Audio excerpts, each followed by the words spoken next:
while to go yet, So you're doing carrying on with the Brexit and all that, yeah? Yeah, Brexit, Muslims. Carry on with Brexit. All that.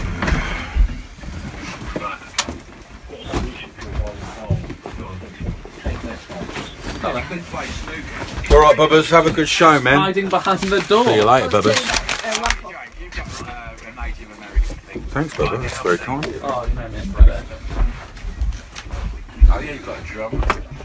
And I don't see why I should have to pay more taxes just because I didn't make any. Oh, is it the Trivago lady? Yeah. Let's see this advert. Oh, God. She's just everything. She's everything. She's off. Radio. Tell Alan thank you very much, but maybe you could try again tomorrow night, please. 1000. Text talk and your message to 87222. Can you make sure that fan is on cool? 25p plus your standard network rate, or you can tweet us at talkRADIO. We'll get you talking. Brighten up your mornings and take a brilliant break with Mike Graham on Talk Radio with the Sun Yeah, Holiday Show. let's make sure that he's properly banned. To Talk Radio every weekday morning from 10 for 3 hours packed full of fabulous Sam features, seemed to great say that he value guests, told him. quick-fire calls on all of the day's top talking points. Don't miss Mike Graham every weekday morning from 10 on Talk Radio with the Sun Holiday Shop. Great value breaks all year round. Go to thesun.co.uk/holiday shop. Martin could be like this, like this, like this. Just like his Citroen C3.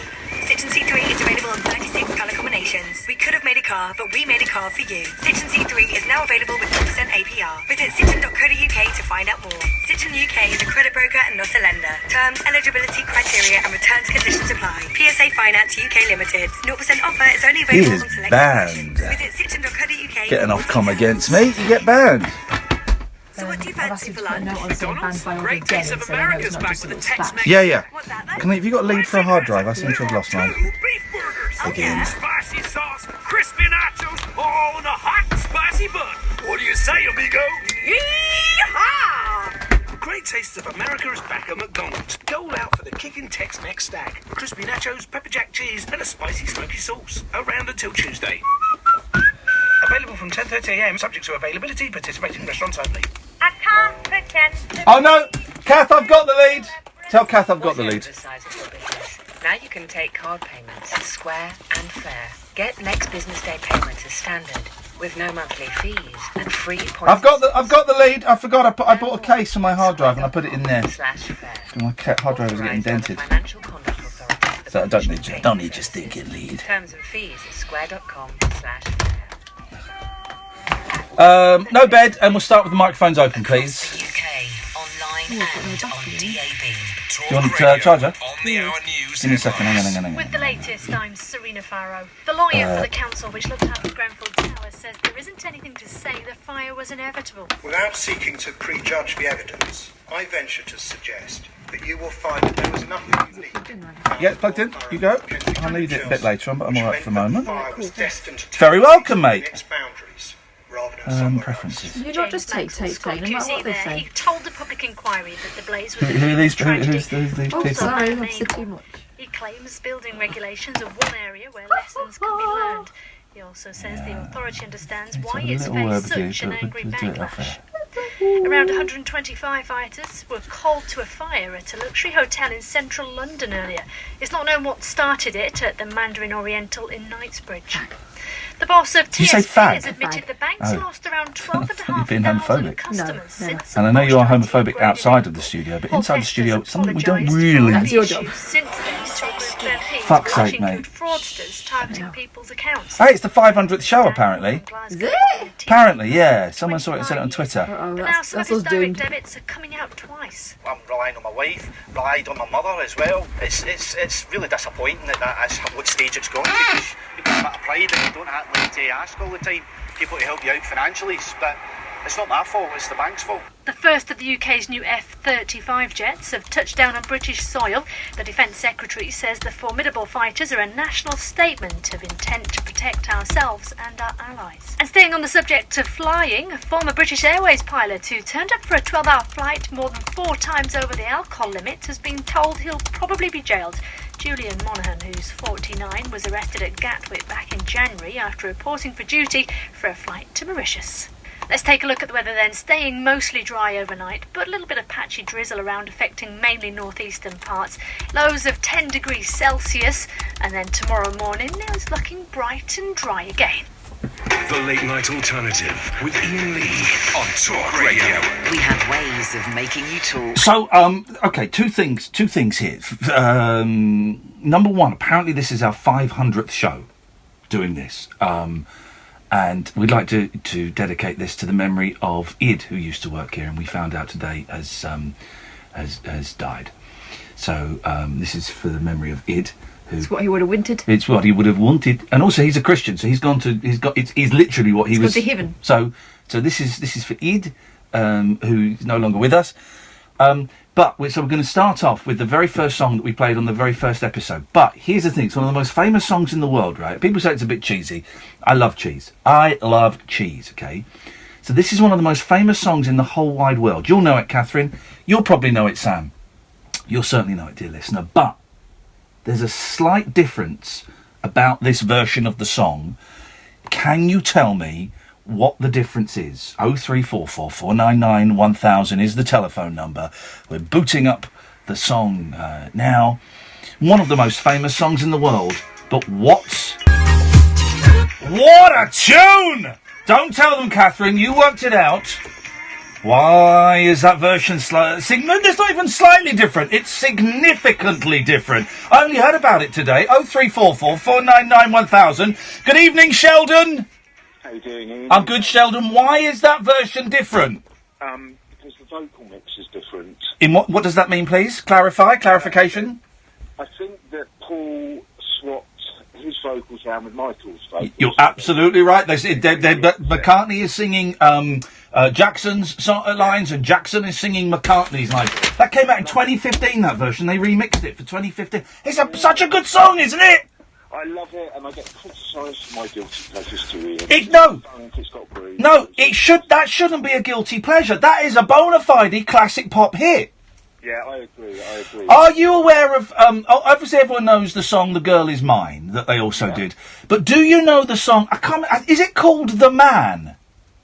That does ring a bell that they did that, yeah. I'm going to play that later on. There's Paul McCartney and Michael Jackson did another song together called The Man, and I would say it's even better than Say Say Say. Oh, brilliant. Have you heard the Stones Michael Jackson and Freddie Mercury demo? Demo or mashup? No. It's proper. It's them in the studio. What the studio? There's Practical State of Shock. Yeah. And Michael did it with Freddie, and then got Mick Jagger in because Freddie couldn't complete it. So there's a demo with all four.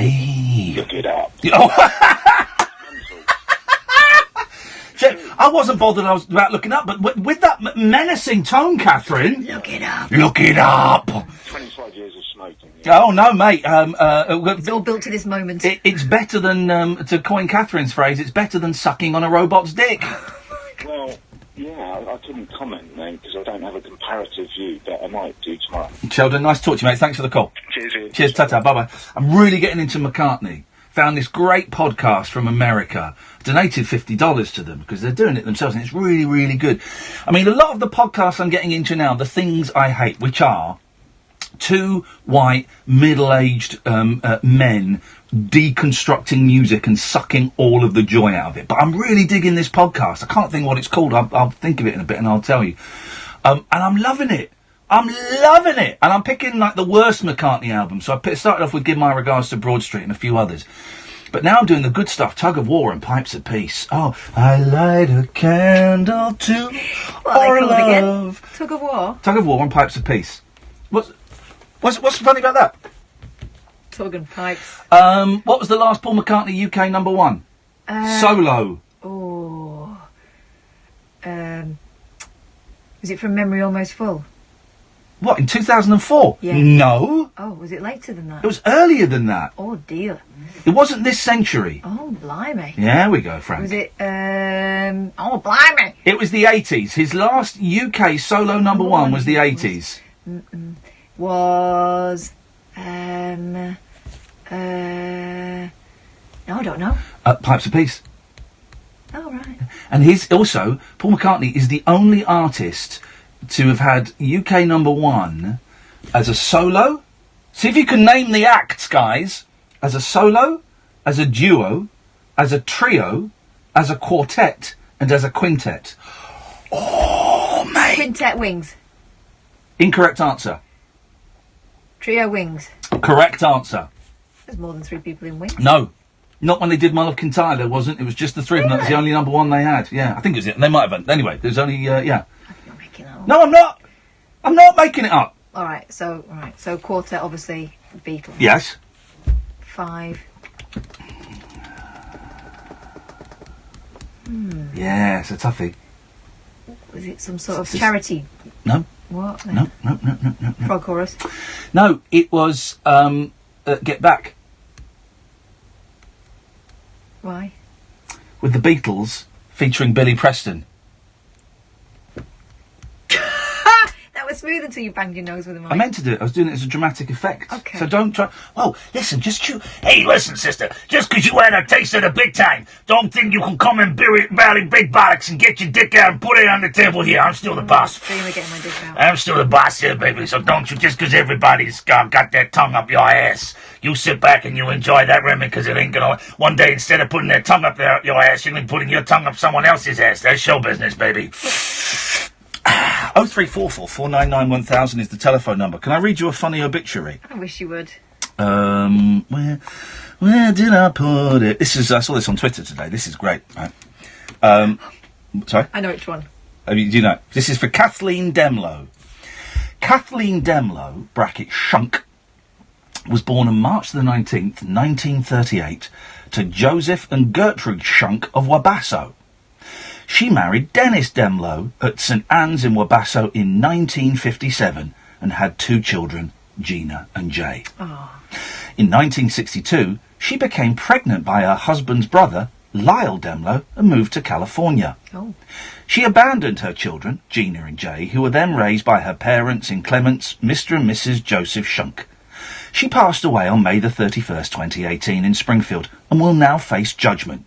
She will not be missed by Gina and Jay, and they understand that this world is a better place without her. Whoa! That is a Isn't that great? That's a real obituary. I found another one. Heavy on the obituary. Leslie... here we go. Leslie Ray Popeye Charping was born in Galveston, Galveston, on November the 20th, 1942, and passed away January the 30th, 2017, which was 29 years longer than he expected and much longer than he deserved. At a young age, Leslie quickly became a model example of bad parenting combined with mental illness and a complete commitment to drinking, drugs, womanizing, and being generally offensive. Leslie enlisted to serve in the Navy, but not so much in a brave and patriotic way, but more as part of a plea deal to escape sentencing on criminal charges. Leslie's hobbies include being abusive to his family, expediting trips to heaven for the beloved family pets and fishing, which he was less skilled with than the previously mentioned. Leslie's life served no other obvious purpose. He did not contribute to society or serve his community, and he possessed no redeeming qualities, besides quick-witted sarcasm, which was amusing during his sober days. With Leslie's passing, he will be missed only for what he never did, being a loving husband, father, and good friend. Leslie's passing proves that evil does in fact die, and hopefully marks a time of healing and safety for all. Blimey. Oh! Do you want a nicer one? Yeah, go on. Dorothy A. Stella Scrobler was called home to our Lord on Friday, April 24th, 2015. Born July 14th, 1930 to Joseph and Anne Foley, Stella, to all who knew her, was a unique and caring individual who touched the lives of all who knew her. She's survived by her children Charles J., and his wife Lisa, James and his wife Joyce, Michael and his wife Carol, Bridget, Joseph and his wife Cheryl, a shitload of grandchildren, and one big great-grandson. Obits are funny, man. Because I never really read obituaries, and generally, who does read the obituaries apart from other old people? Other old people and the family. Go on, what you got? 0344 499 1000, by the way, if you want to join in. Bill Eaves. Check that face out. It's one you're never going to forget. He's got a lovely downturned mouth. Yes. Bill Eaves, 1937 to 2014. Yeah. On Saturday, February the 8th, Molson's stock price fell sharply on the news of Bill Eaves' passing. Senior executives at Molson called an emergency meeting to brace for the impact of the anticipated drop in sales. As a highly regarded principal for 33 years with the separate school board he created many fond memories for staff, students and families. After his retirement, he pursued some of his many hobbies, including cooking, carpentry, gardening and sending daily joke emails to family and friends. Perhaps most important to Bill was educating people on the dangers of holding in your farts. Sadly, he was unable to attain his lifelong goal of catching his beloved wife Judy cutting the cheese or playing the bum trumpet. The bum trumpet! Which he likened to a mythical rarity like spotting Bigfoot or a unicorn. He also mastered the art of swearing while being battered by grease cooking his famous wings. In fact, he wove a tapestry of obscenities that still hangs over the greater Kingston area. Before passing, Bill forged a 76-year-old trail of laughter, generosity, compassion and wisdom. He'll be greatly missed by his wife of 50 years, Judy, his children Rob, Tim and Angela. The bum trumpet. Why do we say, don't speak ill of the dead? Why do we say that? Listen, if someone's an arse when they're alive, why is it controversial when they're dead? I know it's partly because they're not there to defend themselves. I get that bit. But why is it controversial when they're dead to go, yeah, do you know what? I don't miss that guy. He was horrible to me. He was horrible and I didn't like the act and he was really rude to me a few times and I'm glad that guy's dead. Why is that inappropriate? I mean, you don't want to go up to if someone's got kids and go up to their kids and go, hey, your dad was a douche. Let me tell you, you don't want to do that. And I guess maybe broadcasting something, on the radio is perhaps in a way going up to a dead guy's kids and going, your dad was a douche. When we say douche, do we mean like spraying water up an anus to clean it or a vagina? That's a douche, is it? Yeah. Wow. Gosh, you learn something new every day on this show. You probably don't want to learn it, but you do learn it. And don't speak ill of the dead. I remember who was that Australian irritant that used to bully animals until they got revenge and killed him? Steve Irwin? Yeah. I remember Steve Irwin died. I was doing the Drive Time show at LBC. The Drive Time show at LBC was like this, but more manic. And I said, I never really liked Steve Irwin. I feel sorry for his family, and he's got a little girl and things, but I never really liked him, and I found his act cruel. I thought he used to, belittle animals and used to tease them mercilessly. Everyone got very, very upset. Very upset with me. It's a big taboo, isn't it? It is a big taboo. I mean, I thought the way Steve Irwin behaved with animals on camera, who knows what he got up to off camera. If that's what he was doing on camera, what was he doing behind the scenes? Well, grabbing someone's tail while saying, you're all right, mate. Yeah. You're all right, mate. He's not going to convince anyone. No, I never liked the act. I did, but I did think he was asking for it. Yeah, well, in so many ways. So he would chase things up trees and... Yeah. I mean, take the hint, mate. People that were asking for it, right? Him, Steve Irwin, the bear guy in that Herner Herzog documentary. You've seen that, haven't you? The Bear Man, where the guy goes camping amongst the grizzly bears and obviously gets mauled to death. He was asking for Someone who's asking for it but has yet to been given it. Yeah. Ranulph Fiennes. What, the actor? No, the explorer who went in the bath and pulled his toes off. I went in the bath and pulled something off, but... No, not my that. first one was in the bath. Was it? Yeah. Wow. No, his toes, because he had frostbite. Okay. Yeah, I do. Okay, well, this is what we're going to do. We're taking a slightly morbid. And cruel. Morbid and cruel start to the show. But people who are asking for it, why can't we speak ill of the dead? And anything else you fancy, really. 0344 499 1000. This is the late night alternative on Talk Radio. Talk Radio. Listen, phone, talk. Talk Radio. We'll get you talking. One guy is just known When as the Pervert McCulloch Dave. man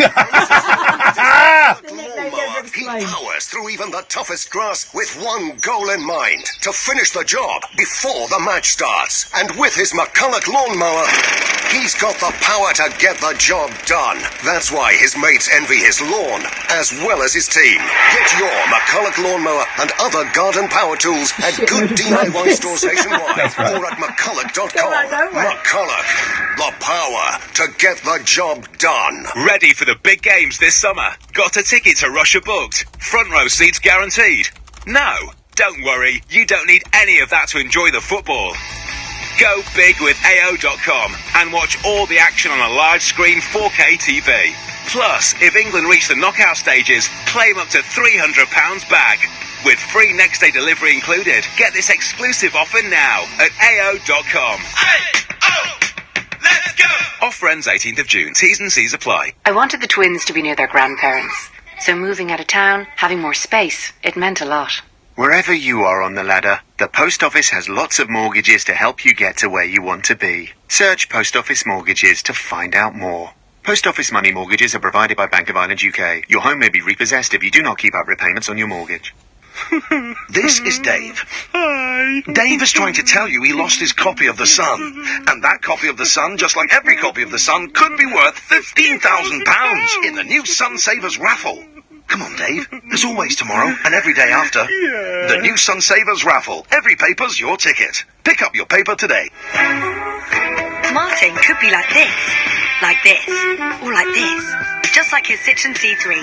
Citroen C3 is available in 36 colour combinations. We could have made a car, but we made a car for you. Citroen C3 is now available with 0% APR. Visit citroen.co.uk to find out more. Citroen UK is a credit broker and not a lender. Terms, eligibility criteria and returns conditions apply. PSA Finance UK Limited. 0% offer is only available on selected versions. Visit citroen.co.uk for more details. Citroen.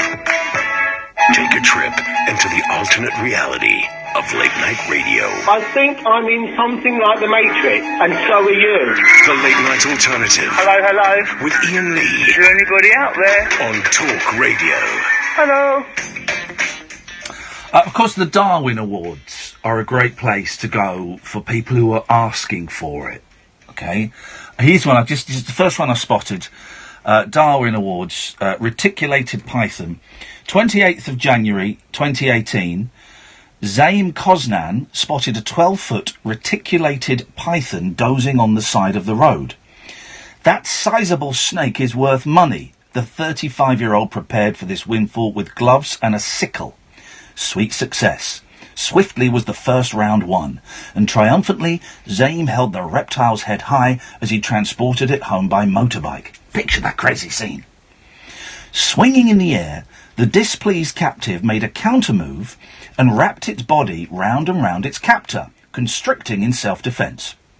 Zaim swerved off the road, and the results of round 2 became apparent to passers-by the next morning. They killed the 3.5-metre snake to free the man's body, and a post-mortem confirmed his death by strangulation. Zaim Callis was described as a quiet person who kept to himself. I mean, I don't want to make light of it because it's someone who died this year, but flipping heck, man, come on. What are you guys thinking? 0344 499 1000. Good evening, Hemo.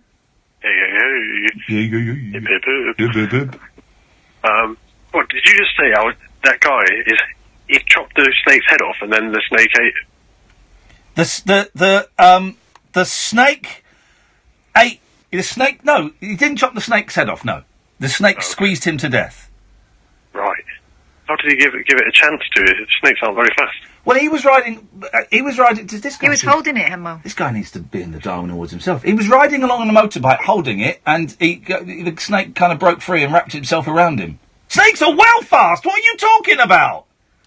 What, you think you could beat a snake in a race? No, because snakes are fast. What don't you... What kind of snakes have you been racing, Hemo? That's not one that can eat me. Big fat snakes. Snakes? Well, he didn't eat him. He constricted him. Okay, right, okay. Well, fair enough. I'll let the snake have this one. Okay. Well, he did. Even though the snake's dead. Yeah, okay, well... Is the snake dead, though? We don't know if the snake is dead. And the snake has got his head, and the snake didn't eat him, and the snake didn't have to travel very far. But snakes are fast, man! Snakes are well fast! I've only ever met maybe one or two. Yeah, and they've been in amphariums, anquibiums? Vivariums. Javariums. No. It was on holiday and they put it over your Yeah, shoulder. that one will be defanged and doped up to the gills. Do snakes have gills? Like ours, yeah. Okay. Anyway, I remember my local priest, when I was a kid, growing up, used to read out during Mass, oh, this person has died, this person has died. Yeah. And then one week he said, after reading out the people's names, I'm sure there'll be plenty more of those next week. Whoa! he was trailing ahead to next week's deaths. That's what a professional. What a professional. God bless. God bless each and every one of us. We're all gonna. Here's the thing, though. We're all gonna die sometime, Hemo. It's true. Yeah. Maybe. I've been reading a lot about prolonging your life. Oh yeah, go on. Medicines they're bringing out. Oh yeah, what medicines are they bringing out to make you not die? It's called rubbish. I don't know. Okay, here's the thing I've noticed with you, Hemo. You say stuff and you hope that we won't question it because everything you say is written down on the blue Rizzler paper and it's very easy to put a finger through that. What do you mean? It's all about the raw papers. Okay, so go on, people who are asking for it. I can really think of many, but I thought, how about the Queen? No, the Queen's of England. How is the Queen of England asking for it? Well, no, it was more like she deserves to die. Like the Queen doesn't. Why does the Queen? Because she's old and she's done loads already. And if she died, we all get a big party. Well, fair play. It's absolutely true on all those points there, but she doesn't deserve to die. The Queen dying because she's old and has done loads is not the same as Steve Irwin prodding a crocodile with a stick and calling it a tosser. He was entertaining me, and she doesn't entertain me enough. Oh man! But okay, well, Emma, we'll send that to the police. That request there. Outrageous. That took a dark turn. He should be on a list. He's right though. When she dies, we'll have a massive needs. Well, we won't. We'll have like a week of really sombre. I'll get taken off the air. Yeah. It'll be a week of really sombre broadcasting. You remember how filled with people just guessing at what's going on. Remember how bleak it was when Diana died? Imagine that times 5. We're going to have that. I won't be allowed on. I'll be taken off for a while. Here's the thing. When the Queen dies, I won't get paid. So I want her to stay alive as long as possible or to die just before I'm about to take a 1 or 2 weeks break. God save the Queen. God save the Queen. Good evening, Steve. Hello. Hello, Steve. Oh, hi, Ian. Yeah, I was going to say this subject a few days ago when I heard people talking about, the sexes and all the rest of it, men and women and all that. Yes. It seems to be men, a lot of man bashing in the last 30 years. But yeah, I was going to say about... Hang on. What, give us an example, because I don't know what you mean. Give us an example of man bashing from the last 30 years. Well, I wanted to go on the other thing really, but you did. Yeah, last 30 years on programmes like This Morning with Judy Finnegan, always putting men down. Well, give me okay. We're narrowing it down. Give me an example of Judy Finnegan on This Morning putting men down. There's thousands. Give me one. I don't want thousands. I just want one. Pick one. I can't. All right, then there was a dog once. There was a dog. They actually had a dog on the show. Yes. And she actually said, I was watching the show once, a long time ago, about 20 years, and she actually said, well, what do you expect? It's a man. And because it's a male dog. Fair play. That's how bad she was. That's how I knew her. Yeah. Well, but what? But then again, she is... No, I'm not going to say it. No, don't, because I was going to do a nice clip that we could have videoed Start then. him. No, you can't. I like Richard. I can't have you slagging off Richard. No, here's... But do you not think that women have been getting the same treatment, if not worse, for longer? Well, it shouldn't be all around treatment, so that's how they've reversed it then. So that's why we've had 30 years of man bashing. But can I just say this other thing, Ian? But that's an example from 20 years ago, 30 years of hurt. But But what recent? Because this is quite a serious point. If there is some validity in this, then this is quite a serious point. Give me another example. Because I could counter your Judy Finnegan accusation with Essex Girls jokes. They're from about the same period. Yeah, well, you could say about the Irish jokes or whatever. Yeah, but we're talking about. Well, okay, Essex jokes is done with fun. Judy's comment about, well, what do you expect? It's a male dog. I don't think she she left punching the sky, high-fiving her lesbian sisters, going, yeah, that's another nail in the coffin for mankind. I think you'll be surprised there, Ian. That's why presenters like maybe yourself are on today, all this new man stuff. But the main reason hang on, we'll get to the main reason, but you keep just throwing me a little crumb, and I eat it, and I want more crumbs, and you try and move on. So I'm on telly, possibly, because of this new man stuff. I don't know what that means. Well, maybe you retain your job because you bow to the people at the top of the pyramid, and if you didn't, you'd soon be gone. Who are the people at the top of the pyramid? Women, Jews, gays? Who? Oh, well, you said a bit of it all. Actually, I would say man-haters and the rest of the people you just mentioned. So the top of the pyramid is populated by man-haters, women, in general, Zionists, and homosexuals. You got it. And for me, nothing against anyone as long as they don't hate other people. No. A lot of them do seem to hate. Well, no. Here's the thing. I don't know if you know about gay men. They don't hate men. They literally bum men. We're not talking about sexual, not at the moment anyway, until my next subject, if you let me... Let's get on to the next subject, because my brain is fizzing here. It's like hell's a-popping in my head. It might be a bit too much for you, Ian. Yeah, I think it might be, because I'm stupid. I'm too busy bowing down in front of the gay Jewish lesbians. Kiss it. Basically, carrying on from the messed up world we live in... Yes. You are not allowed to... look too long at an attractive girl, or certainly not whistle, but we have shows like Naked Attraction, where young people show all their bits. Yeah. You got Jeremy Kyle on in the morning talking about blowjobs in front of 9-year-old kids or whatever who are home. Well, I wouldn't let my kids watch. First of all, he doesn't use the word blowjobs, but secondly, I wouldn't let my kids watch Jeremy Kyle. Okay, well, he talked about it got off with the mother, and someone's got off with the mother and the daughter and the grandma. Yeah. Some young guy. Oh, it's a terrible programme, yeah. Male or female is watching that, you know. Yeah. And then you got things like Geordie Shore where they're having it off. Yeah, you can't comment, you can't say, cool, look at those legs on a girl. Do you see where I'm getting at? I do see what you're getting at. We live in a time of very conflicting messages. Now, your first thing, you can't whistle at women because that is aggressive. That is an act of aggression. But women do it to guys, though, don't they? No. Women, it's around the other way. This is what's happened. No, they don't. Everything's gone round. Yeah, they do. They go, cool, what I'd do with him, and they even say it in front of their partner. Well, when? Which I think is when have you seen this? I see it out and about. When? I see it on programmes. Give me an example. What I want to do with that. You're trying to tell me you've never seen a woman do that? Give me an example of where you've seen it.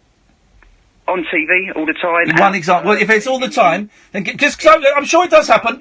I just want one example so I can kind of focus in on it. What TV programme have you seen it on? Oh, too many to mention. You haven't got to mention one. You haven't got to mention them all. Oh God!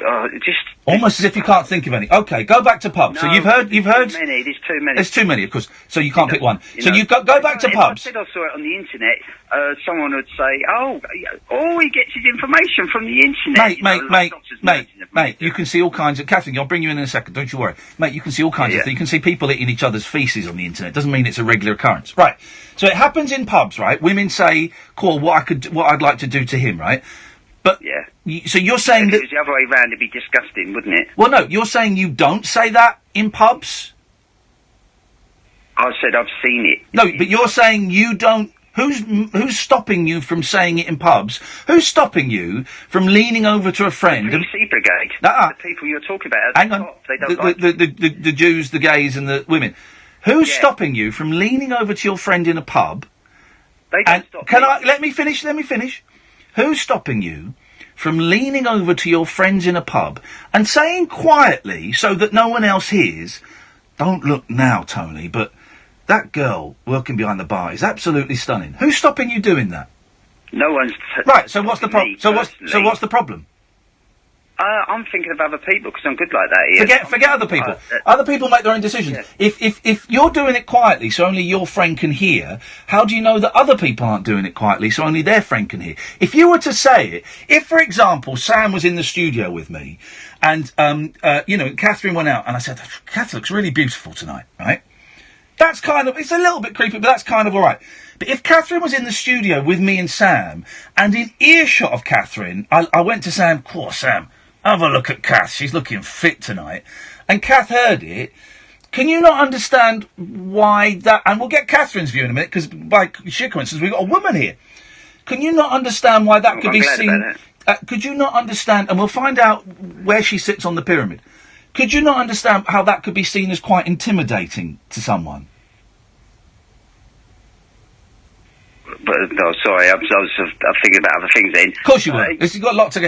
If I were to lean over to Sam, within earshot of Catherine, for example, and said, "Oh, Catherine looks fit, man. What I'd like to do to that." And Catherine heard it. The other way round. That's what. No. But I'm saying, can you not understand why that would not be intimidating to the woman that we were with? That if they heard us using sexual language about what we would like to do to them, that would be intimidating, wouldn't it? Wouldn't it be intimidating to a bloke? Well, answer the question, then we'll come on to that. That would be intimidating. It depends on the girl, I think. So if she's a bit of a, if she's like a nice, normal, middle-class person, that could be intimidating. If she's a bit of a slapper, that would be all right. That's your word, Ian. I don't use that word. Well, what word do you use? You're listening to me, you're trying to twist everything. I'm not. I'm trying to narrow it down because you're being too vague. Forget the PC Brigade. The PC Brigade aren't involved in this show. They don't listen to this show, right? I don't think there's anything wrong going, cool, she's all right, to your friend. No, I don't. I don't think there's anything wrong with the woman saying, cool, he's all right. Well, then what's your problem? My problem is the mainstream media that are pushing this transgender agenda. Wow! You did a quantum leap, dude. In children's books. They're not pushing. Right. Stop. Steve, you've just put down one book and picked up a Blu-ray. You're going on a completely different subject. Let me talk. No, I'm letting you talk, but. No, I'm trying to let you talk, Steve, but the thing is... I've got nothing against these people, but what I'm saying is it's being pushed to the max, and people are getting fed up with it. No. Thousands and thousands of people listening to me that will agree with me. Yeah, and they're all bigots and arseholes like you. Now, here's the thing... see... No, because you've done... biggest bigot saying that. No, I'm not. You're trying to destroy freedom of speech. I'm far from a bigot. Here's the thing, Stephen. First of all, freedom of speech is a myth. You know that, don't you? Freedom of speech is a myth. Well, I'll tell you about it. You can say what you want. You can't stop someone thinking what they say. I can stop you speaking now. I've stopped you speaking now. And I'll explain. If you listen, I'll explain. And also, me calling you an arsehole, that's my freedom of speech, isn't it? Yeah, but... Right, fine, so shut your mouth. Now, say it, you're wrong. Well, okay. Here's the reason why freedom of speech doesn't exist, particularly on radio. Freedom of speech. You cried like a baby, like a right wuss in the jungle, didn't you? What a wuss! I've never seen such a wuss. No, I had to do it because my Zionist lesbian gay paymasters told me to cry. Otherwise, I wouldn't get £45,000. Yeah, I'll believe that. Yeah, it's true. Oh, it's true. Oh God, I believe that. Oh, it's true. I had so many Jews and homosexuals telling me you've got to cry, boy. Otherwise, you're not going to get your paycheck. Well, it's funny how you got the Jews and homosexuals, and I didn't even mention that. You said it first. Yeah, and you agreed with me. You obviously believe some of that. No, not at all. I just know the kind. I just know the kind of bullshit that arseholes like you come out with. Now, would you let me finish? You're the biggest arsehole going. It showed, and that's why no one liked you in the jungle. That's why I came third, so a lot of people like me. Now, if you... That was false. That was fixed. That was fixed. It was Zionist paymasters did that. Okay, you're right. So, here's the reason freedom of speech doesn't exist on the radio. Can I at least explain that? Because you're an intelligent bloke, you'll get this, right? You cannot phone up a radio station and say libelous stuff. Do you know what libel is? Of course I do. Okay. I've said nothing libelous. I've got nothing against gays, I haven't. Well, you have. Obviously, you have. I'm fed up with Can I finish making the point? The gays pushing stuff down your throat. Okay, good, great. So I haven't said you said it. Like that. You love it. I didn't say that you said anything libelous, but you can't phone up a radio station and you can't use Class A swear words. And you can't libel. So those are just the rules of broadcasting, not the rules of talk radio. Those are the rules of broadcasting. So already... Can you say Zionist and Israel as well? Yes, you can. So Kenya, because a lot of people don't like to mention Zionist and Israel because you're called anti-Semite if you say that. No. The anti-Semite is Arabs. Arabs are the most. Okay, Stephen, you can accuse Israel of being Zionist. Of course you can. That's not anti-Semitic. Can I accuse them of being cowardly murderers as well, that murder Palestinians? Yeah, sure, you can accuse them of that, mate. Isn't it amazing what you can say? Isn't it amazing what you can say? Right, so, here's the thing, right? So the fact that you can't swear, and the fact that you can't libel on air, instantly shows you that there are restrictions on free speech, and if there are restrictions on free speech doesn't exist on radio, okay? Swearing's fair enough. I haven't swore once. No, but listen, you're not listening to what I'm saying. Free speech on a phone-in radio show does not exist. Well, it should do if you're not swearing. No, it doesn't, because there are laws. Anything nasty, No. then it should be all right. No, there are laws. The free speech is hindered by the fact you can't swear and you can't libel people.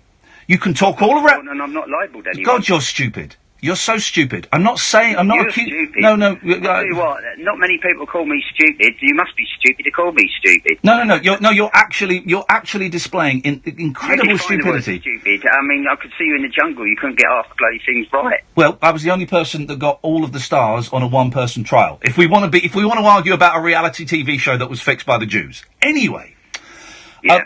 You're being really stupid because you can't grasp the very simple concept I'm explaining to you, that free speech on a phone-in radio show doesn't I work. always ring up to say my opinions on things. You're just interrupting, but carry on. Okay, well, can you at least acknowledge what I'm saying to you? That free speech on a phone-in radio show doesn't exist because there are impositions that you can't swear and you can't be libelous. Have you got that? Oh, well, you knew I got that, like about 5 minutes ago. I don't know it, Steve. I don't know it because you go off on tangents. All right, now tell me one children's book that thrusts transgender and LGBT rights down their throats. Because I've got kids and I've read a lot of kids' books, and I've not read one that's been thrusting transgender issues down their throats. I'd love to read it. Oh, come on! Look at the supermarkets who want to sell dresses to boys. I mean, come on. No, Steve, focus. Steve, I'm going to make you focus. No. I'm going to make you focus. I'm going to make you focus on one thing, because what you do is you say something, and as soon as I try and dissect it, you move on to something else. So I'm going to make you focus on this. I'm going to make you. I'm going to make you focus. You have said that children's books force transgender and LGBT issues down their throats. Name one of those books. There's a pamphlet. No. You said books. You said books. Name one of those books. What's the name got to do with it? Because they don't exist, Stephen. They don't exist. You've made it up. Well, I ask your listeners to Google it. No. You've come on with the argument that there are loads of books. Well, tell me one. Tell me one book. You couldn't name a TV program. You came up with a pathetic excuse of women putting down men. You can't name one kid's book. I'll tell you one. It's called Israeli Mossad. Right. My 8-year-olds are not reading books called Israeli Mossad since 9/11. That is not in 9/11. Yeah, that's not in the primary school library, Steve. And the first title of it is by deception thou shalt make war. Steve, Steve, motto. Steve. That's why they did 9/11. Stop smoking. Stop smoking weed. Stop smoking weed. Okay. Hope state run. And back to what we were talking about. Name one children's. Back to what we were talking about before you went off on another paranoid stoner ramble. Name one children's book that forces or even promotes transgender. Name one children's book, Steve. You said there were hundreds. Let's just have one. There's been maybe the book. I don't know. I don't want to accuse anyone. But Name one. Name one. I can't think. No, you can't, Steve, because you can't because you listen to no. I'm not going to bother because they don't exist. Listen, you listen to right-wing idiots. You listen to right-wing idiots. In the papers and in all sorts of things. Steve, you're pathetic. You're pathetic. You listen. You keep throwing back. Well, I've won. I won about 20 minutes ago. You listen to top viewers to ring in and say if you've won. We don't have viewers. Your listeners. All right, Jesus, do you want me to? All right, hang on, stay there. Let's go. Okay, let's say, Bill. Your Zionist friends to ring in. Okay, so you won't believe them. You won't believe them if they tell you. Right. Here's the thing, right, Steve. You are a nasty little racist, homophobic bigot with a tiny penis. You're an idiot. Go and listen to John Gorn. Go and listen to John Gorn. Go and listen to Tommy Robinson. Go and listen to Raheem Kassam. Go and listen to those people who are stirring up all of this shit in the world, and they are scaring you. They are scaring you. You are insane. You are a nasty piece of work, and your time here is done. Thanks very much for calling, Stephen. I'll have you know, Stephen, I'll have you know that if I'd not cried on I'm a Celebrity, Get Me Out of Here, I wouldn't have got a cheque for £45,000. Let me tell you, when my Zionist paymasters tell me to dance, then boy oh boy do I dance. And they're telling me to go to the break now. Across the UK, online. Sorry, I was going to get in, but that was just too much fun. I know, and you went off the point anyway. I wanted to ask what He was fucking nuts! Of course not. That was great. Is he? No, Kai. They want 1,000 of the red dress, 50 now, with pictures. That's wonderful, but not sure I got 50 in stock. I'll get Car on conference. He was great, though. Well, I bet you can't say that Israel is Zionist. We've got them. Yeah, you can say it. Uploading the Yeah, pictures you say now. it. I bet you can't say the murderers. Now. Yeah, you can say it. Want to do more in less time? Unified Communications joins up your landlines, mobiles and tablets to improve customer service. The future is exciting. Ready? Search Vodafone Business. Terms and conditions apply. So what do you fancy for lunch? McDonald's? Great Taste of America's back with a Tex-Mex stack. What's that then? Legend has it, there are two meat burgers. Oh, yeah? Spicy sauce, crispy nachos, all in a hot and spicy bun. What do you say, amigo? Yeehaw! Great Taste of America is back. You've got a warning by his Go out name. for the I didn't know what the warning Tex-Mex was. stack. Crispy nachos, pepper jack cheese and a spicy smoky sauce. Around until Tuesday. Possibly. Available from 10:30am, subject to availability, participating restaurants only. Cast your mind back and think. Were you ever contacted out of the blue for a pension? Oh, it's brilliant, though. Brilliant bit of radio. Were you advised to move your work or personal pension into a SIP, self-invested personal pension? Yes, I was. He's a You stoner. could be due thousands if you were But it's the missold. fact that he's saying that Money Tommy redress Robinson and is a trust shield for claim the specialists Israelis. in What? pension and investment mis-selling. That was his line at They'll the manage end. the whole claim for you on a no payout, no fee basis, so you can't lose. Text WIN The to gays, 85077. the Jews, and the women. And the women are all atop the pyramid. That's how I get work on Carried away TV, by you the know rugby that. as England take on South Africa this month. Watch every test live and No one like you on the exclusive jungle. on Sky I can Sports tell. Action It was and a Arena fix. channels for £18 a month. Can Eddie Jones deliver the full goods? six And balls. will We've had Cipriani full six step balls up to the since mark? pretty much, Plus, in the build-up to the World Cup, watch 8 more England matches only on Sky Sports Action and Arena for £18 a month. Search by Sky Sports There's a guy now. on, Requires Sky YouTube TV saying, subscription. "As a 31 gay days Jew, notice I to find cancel. this Further hilarious." terms apply. George McTavish, Neephead Galloway, you have been found guilty of presenting dangerously compelling radio. How do you plead? Guilty as charged. Never said that before. The mother of all talk shows with George Galloway. Join me. Steve McCall is a classic, great to listen to. Trans, I agree with him. It's all over the media how little boys have the right to be a little girl. Age 3. Yes, I've seen the news items he's talking about. Knock me right down and I'll bounce right back. The mother of all talk shows with George Galloway. Innocent until proven guilty. Friday nights from 7 on the nation's new home of sizzling debate, Talk Radio. Maybe you can't handle the truth. Kick off your slippers. Don't go to bed. The party is just starting. You can sleep when you're dead. The late night alternative with Iain Lee on Talk Radio. What a start to the show. Catherine, sorry, I was going to invite you in then, but I was enjoying myself so... How dare he say I wasn't liked on I'm a Celebrity? And it was a fix. How dare he? He went over more topics than I don't know what. At one point, I just wanted to ask him what his wife thought about all this, but I suspect there was no wife. Don't do drugs, kids, is all I'm going to say. 0344. That was a proper 90s late night phone in. That was a man who's furious that life is not fair and it's got to be someone else's fault. I was really trying. I'm experimenting with my soft voice, and I found it difficult then to do my soft voice. I tried, but I found it difficult. The switchboard is full. Some of you have been waiting for ages and ages. I will get to you. Let's go to Peter first. Good evening, Peter. Hi, good evening. Hello, Peter. How are What you got? Yeah, good, thank you. What you got? Well, I was phoning up. I wish you could put us both on at the same time. That guy was a moron, and I use that word loosely as well. He was a numpty.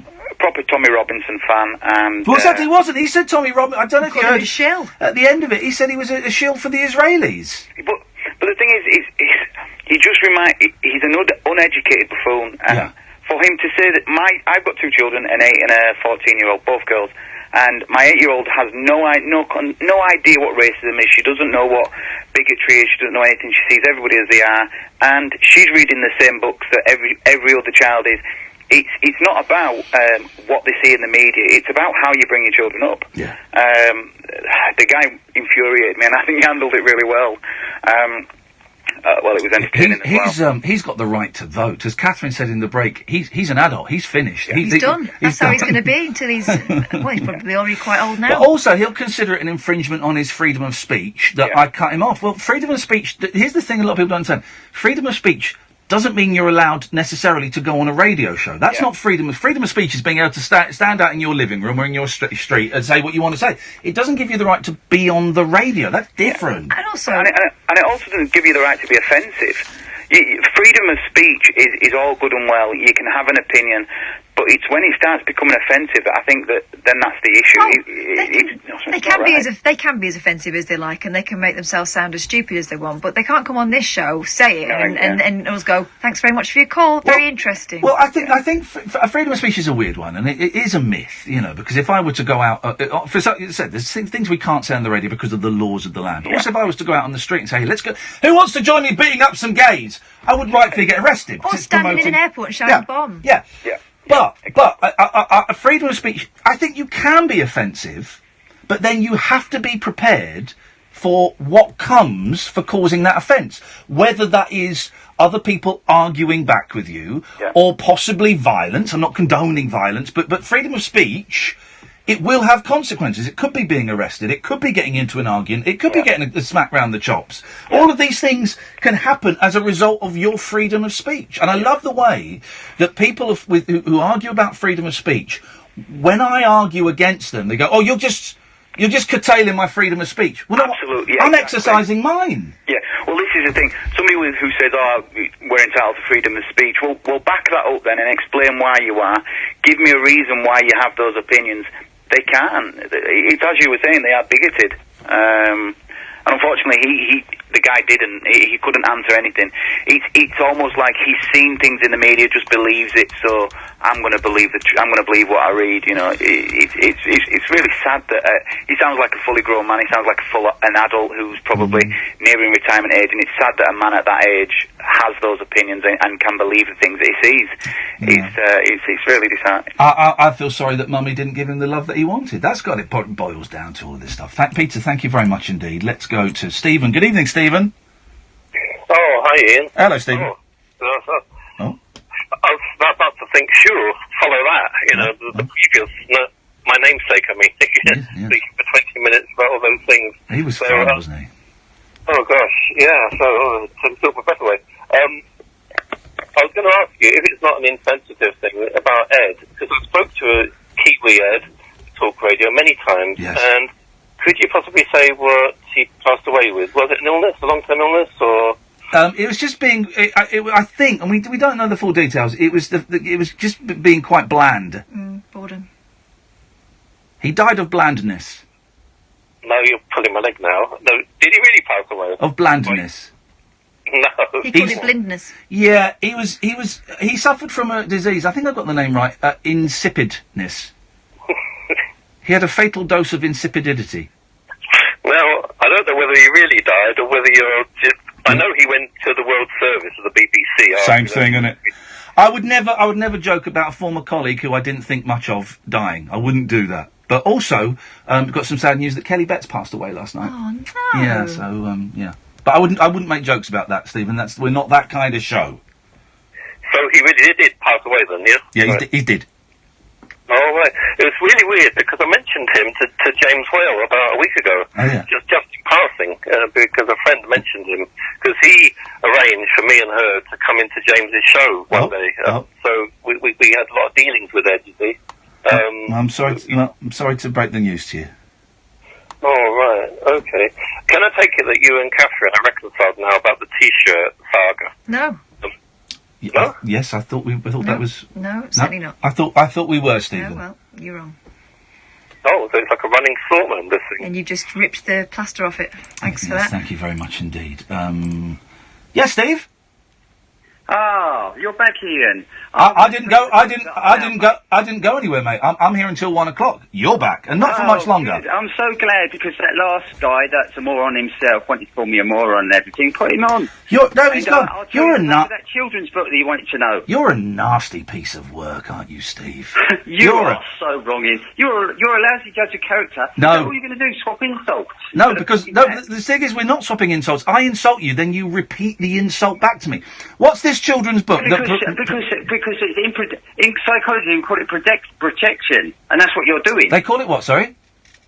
In psychology, we call that projection, and that's what you're doing. And where did you study? You're projecting what you are. Where did you? No, you are. Where did you study? Where did you study psychology, Steve? Oh, I've done it for years, mate. Just because I might mix up my words a bit and that. Well, and where stuff did you? like that. Where don't did you? think I'm educated. No, I think you're an idiot. Okay, what's the name of this children's book that promotes? Projection again, Ian. You're very good at that, aren't you? Well, you have to look in the mirror and look in those eyes of yours very carefully. I think. Look at what? Sorry. I think you'll have to look at your eyes next time you look in the mirrr and look very carefully. That's not what you said. That's not what you said. What did you say? Free speech. What did you say? About the psychology.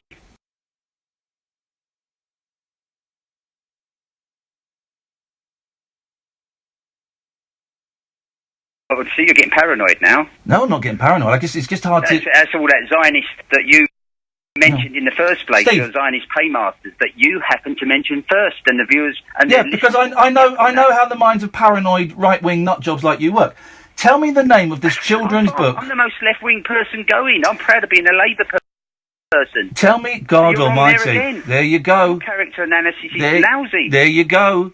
Tell me the name of this. Labour. Tell me the name of this. Jeremy Corbyn. I want Jeremy Corbyn to be the next Prime Minister. So you're wrong. So you're one of the anti-Semites that support the Labour Party. That's fine. Tell me the name of this children's book. No, I'll tell you what. It's called A Rainbow Book of Celebration for Children. Say that again. A rainbow book of. For the celebration of children. Hang on, let me just have another look. Hang on. Yeah. Googled it. 26. It's right for me. A Rainbow Celebration. Yeah. Gays and lesbians in books for children. A rainbow. Right. That's not a children's book. Say that again. A rainbow celebration. Children learn the ABCs in this book, featuring multicultural gay and English class, in which he talks about coming Right. out. What is the Steve? What is the family? Steve? What is the book called? Because I've just googled it. I can't find it. What age is that book aimed at? A Rainbow Celebration. Yes, got that. Rainbow Gays and lesbians. Yes. In books for children. Right. Well, what? That's not right. Okay, here we go. A rainbow celebration. You get a massive drop down after that. I don't know what you mean by drop down. A rainbow celebration. Drop down. Well, Right. I don't mean what you mean. And that's the name of a book, is it? That's a whole series of books. Right. Okay. For children. Okay. Right. Okay. So let me have a little look here. Okay. 1, 2, 3. A family counting book, ages 2 to 5. This is from the series that Steve was talking about. Children learn to count from 1 to 20 in this book, featuring multicultural gay and lesbian parented families. What you said though, is it? Sorry? I said I'm reading it now because I'm looking at it as I talk. Steve, I'm looking at it as I'm talking to it. Address this book. This is the book that comes up under that collection, A Rainbow Celebration. Tell me what's wrong with this book. It doesn't. Top one that I'm reading is multicultural, gay and lesbian. Okay, well, we're looking at slightly different ones, but that's the heading. Here's a book. Tell me what's wrong with this book. I'm saying, well, let children be children. Yeah, don't shove it down their throats. That God, you are. Will you let me speak? Hey, Steve, let me speak. Tell me what is wrong with this book, okay? 1, 2, 3, a family counting book. Children learn to count from 1 to 20 in this book, featuring multicultural gay and lesbian parented families. What's wrong with that? That's not the book I was looking at. Okay, what's wrong with that? So you're saying that book is okay? What I'm saying. No. What I'm asking you is that book okay, featuring multicultural gay and lesbian parented families? What I'm saying is... Jesus, answer the question. You're being like a politician. No, I'm not. I'm not. No, and you're being like a politician, not answering it. But the reason you're not answering it is not because you're too clever to avoid the question. It's because you're too thick to answer the question. Here's the thing. You're a nasty little bigot. Here we go with the insults again. Yeah, Steve. Your projection... Steve, You're a nasty little racist, homophobic, anti-Semitic liar. Everything you phoned up and said about yourself is a lie. You've not studied psychology, for crying out loud. Watching documentaries on YouTube is not studying psychology. I am so glad that my children are growing up in a world where there are books, where there are gay dads in it and lesbian mums in it. Because you know what? My boys have got friends at school and they've got 2 dads. They've got 2 dads, imagine. So I'm glad that that image is portrayed in books so that it doesn't seem weird and it doesn't seem normal, and my children won't grow up to be bigoted, right-wing, racist, anti-Semitic, nasty pieces of work like you, Steve. And all this stuff about, projection, you just project. That's a lazy argument, man. That is a lazy argument. I'm going to give you the last word because I'm a nice guy. But I bet your last word is going to be full of bile and hate. Go on. You're a coward. You're an absolute coward and a wuss because you've not let me explain who I am and where I come from, and you're totally wrong. So you are the sick one, and your listeners will know that. Anyone that's intelligent will know that, not including that last moron you were talking to, who again is projecting himself.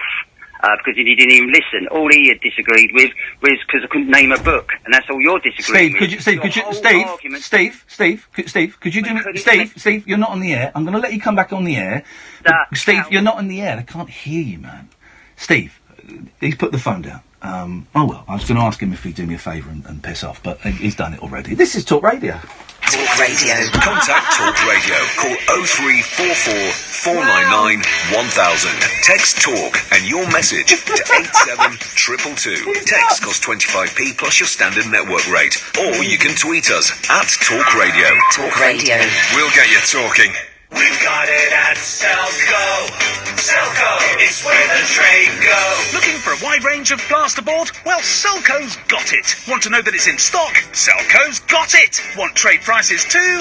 Yep, Selco's got it. A massive range and huge stocks of specialist and performance plasterboards, all at great trade prices. Selco's got it. Coffee cup and that glass of water, what I've done left out branch. Got it? We've got it at Selco.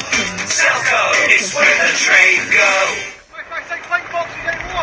Action Man! Justin sending you good luck. I just saved on my home insurance at Money Supermarket, and now I feel epic. Action Man! Sorry, Base Command, it's my turn to smack the piñata. Action... You know what, I give up. Get £40 in Nectar points with Sainsbury's Bank Home Insurance, exclusively at Money Supermarket. Offer ends June 30. 8,000 Nectar points equivalent to £40 value allocated. New policies only. Policy must be held for 60 days. See moneysupermarket.com/deals for full T's and C's. Okay, children, settle down. Thank you for bringing your pets in for Bring Your Pet to School Day. Megan, who is this delightful little ball of fur? It's Treacle, my guinea pig, miss. Adorable. And Alfie, who's this? It's Ronaldo, my rabbit, miss. What a darling. And what's in the wooden crate, Poppy? Fluffy. That's a very strong lock. This way, children. With a Land Rover Discovery, adventure can take you, well, anywhere. Never stop discovering. Search Land Rover Discovery. Land Rover, above and beyond. When a stroke strikes, the damage spreads like a fire in the brain. When you spot any single one of the signs, think and act fast. F. Face. Has it fallen on one side? A. Arms. Can they raise them? S. Speech. Is it slurred? T. Time to dial 999. The faster you act, the better their chances. So even if you're not sure, act fast. Make the call. Dial 999. Across the UK, online and on DAB. Talk Radio, on the hour news headlines. With the latest, I'm Serena Farrow. The boss of TSB has admitted the bank's lost around 12,500 customers since the botched IT upgrade back in April. Paul Pest has apologised for all the issues since then to a group of MPs, which include fraudsters targeting people's accounts. Gary McDaniel from Glasgow has been a customer for 25 years, but now some of his direct debits are coming out twice. I'm relying on my wife, relied on my mother as well. It's really disappointing that that's what stage it's got to, because you've got a bit of pride and you don't like to ask all the time people to help you out financially, but it's not my fault, it's the bank's fault. Prime Minister and her Israeli counterpart have discussed the best way to stop Iran from developing nuclear weapons. The issue was high on the agenda at the meeting at Downing Street this afternoon. The Home Secretary says the task force he set up to look into the Windrush scandal is making changes to how things are done. Sajid Javid has faced questions from MPs about immigration issues that people have been facing after living in the UK legally for years. He's also told them that he set a time limit on dealing with their cases. I do want to get to the bottom of, have there been other similar cases of people from the Windrush generation that were wrongly detained, and that work is still ongoing. We haven't completed it yet. I've set a task to the team to complete it by middle of July. And the former boss of the firm accused of harvesting the data of millions of Facebook users says the company did receive information from the researcher at the centre of the scandal. Alexander Nix from Cambridge Analytica was also filmed discussing bribery, honey traps and extortion with an undercover journalist posing as a client. He's been giving evidence to MPs and says he made clear he was speaking hypothetically in the recordings. Of course this was edited out of the video. I was asked a very leading question, a hypothetical question about what sort of tactics could be employed to discredit a politician. And I answered hypothetically, and I caveated my answer by saying, please don't pay too much attention. Taking a look at the weather then, staying mostly dry overnight with some patchy drizzle though affecting some northeastern parts. Come tomorrow morning, much warmer, humid in the south particularly, with thundery showers possible though later. The Late Night Alternative. That's a song, isn't it? That's a great song. The switchboard is full, so we're going to dive into the phone calls. Feisty show this evening, 0344 499 1000. Good evening, Ragnar. Hi, Ian. Hello. First and foremost, I just want to make sure you're all right, because I saw your tweet a couple of days ago. I'm not going to actually say what the tweet was about. I just wanted to make sure, one, you're all right. Did you know what? I'm not all right, but I'm not all right. No, but thank you for asking. Okay, and the second question, it might sit, like, I don't know what you're going to say to this, but see what happens. Why do you entertain, I've seen your show twice now. Yes.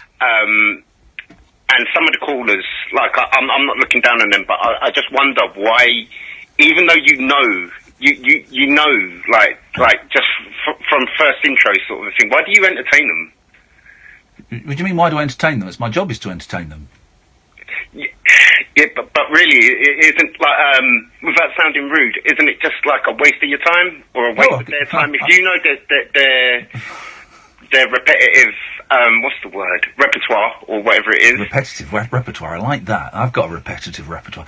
Here's the thing. So have I, but like that last caller was just, do you know what I mean? Yeah, okay, well, here's the thing. It's not a waste of my time. I get paid very, very well to be here. But possibly letting him on a second... I didn't mean it like that. No. You know how I meant? I don't know. I'm trying to explain it. If you let me, I will. Letting him on a second time, well, it didn't get us anywhere further. You know, sometimes it does, sometimes it doesn't. Maybe that was a wrong call. But I enjoyed the first call. I enjoyed it. It was theatre for me. It was Fair enough. It was Each to their own, innit? It's a bit of theatre. It's a bit of theatre. And the thing about this show, if there's something you don't like, there'll be something different in 20 minutes. I was going to say, lastly, have you heard of a guy called Dan Carlin? Dan Carlin, no. Yeah, I think he's American. He does wicked history stuff. You've definitely got to check him out. I think you'll really, really like him. Okay. And what was I going to say? I forgot the last bit. Damn. Uh-oh. Go on, keep thinking. We're in no rush. Julian and Jasmine and Manny and Bill, they can wait. Oh, and I was thinking, like, introducing, like, topical discussions, like, on interesting things that you like. Like, and like that way we get to find out more about you. I think I revealed too much about me on this show. There's me reeling back what I share on Twitter and what I share on the show. And now you want to know more about me? You can ask me a question. This is my second time watching. Oh, well, bless you, brother. I'm glad you found us. Most of the time I see you on GMB, bro. So, the GMB me is slightly different from the talk radio me. I know. I've learned that in the short 2 shows. Good. Here's the thing, right? People can phone up and ask me anything, and generally, as long as it doesn't hurt my family or people that I care about, I'll generally answer it. And I share loads of stuff. We tend not to do kind of like the big news stories and the kind of topical stuff because everyone else has been doing them all day. So what different stuff could we say? And that's why me and Catherine... Tepi. Say that again. Go Bekli Tepi. Catherine? No. Go Bekli Tepi? Yeah, it's Turkish for Potbelly Hill, but basically it's that's a really interesting topical subject. What is Bekli Tepi? Göbekli Tepe. Tepe. No, I'm not Turkish. I can't say that. I can send you a tweet with. Again, he's not Turkish, and he's talking Turkish to us, and neither of us understand the Turkish. What are you saying, Ragnar? Basically, how do I describe this? In English. In English. Yes. I'm pretty sure there will be some comments in the YouTube section, but it's a hidden. It was buried. It was. Okay. Oh, it's an archaeological site. Yeah. Okay. And what have they found? And it predates Stonehenge by thousands of years. I think by at least 2,500 years. Okay. It's really interesting. Definitely look into it and see what you think. All right. You know? Hey, listen, man. I'm glad you found it. How did you find us? You just follow me on Twitter or what? I ended up following you on Twitter about a couple of weeks back. I've always liked you on the GMB. I've noticed on your Twitter you had that picture with the neck brace thing. Yeah, I actually remember the show where you came on, and I was watching that show because I'm watching it most mornings when I get up. Hey, bless you. Well, I don't know when I'm on again. I'm not on for a couple of weeks, but I love doing Good Morning Britain. They're very, very kind to me, and it's always a thrill. And I'm glad you found the show, Ragnar. Now, give us a call again. You can call up any time about absolutely anything.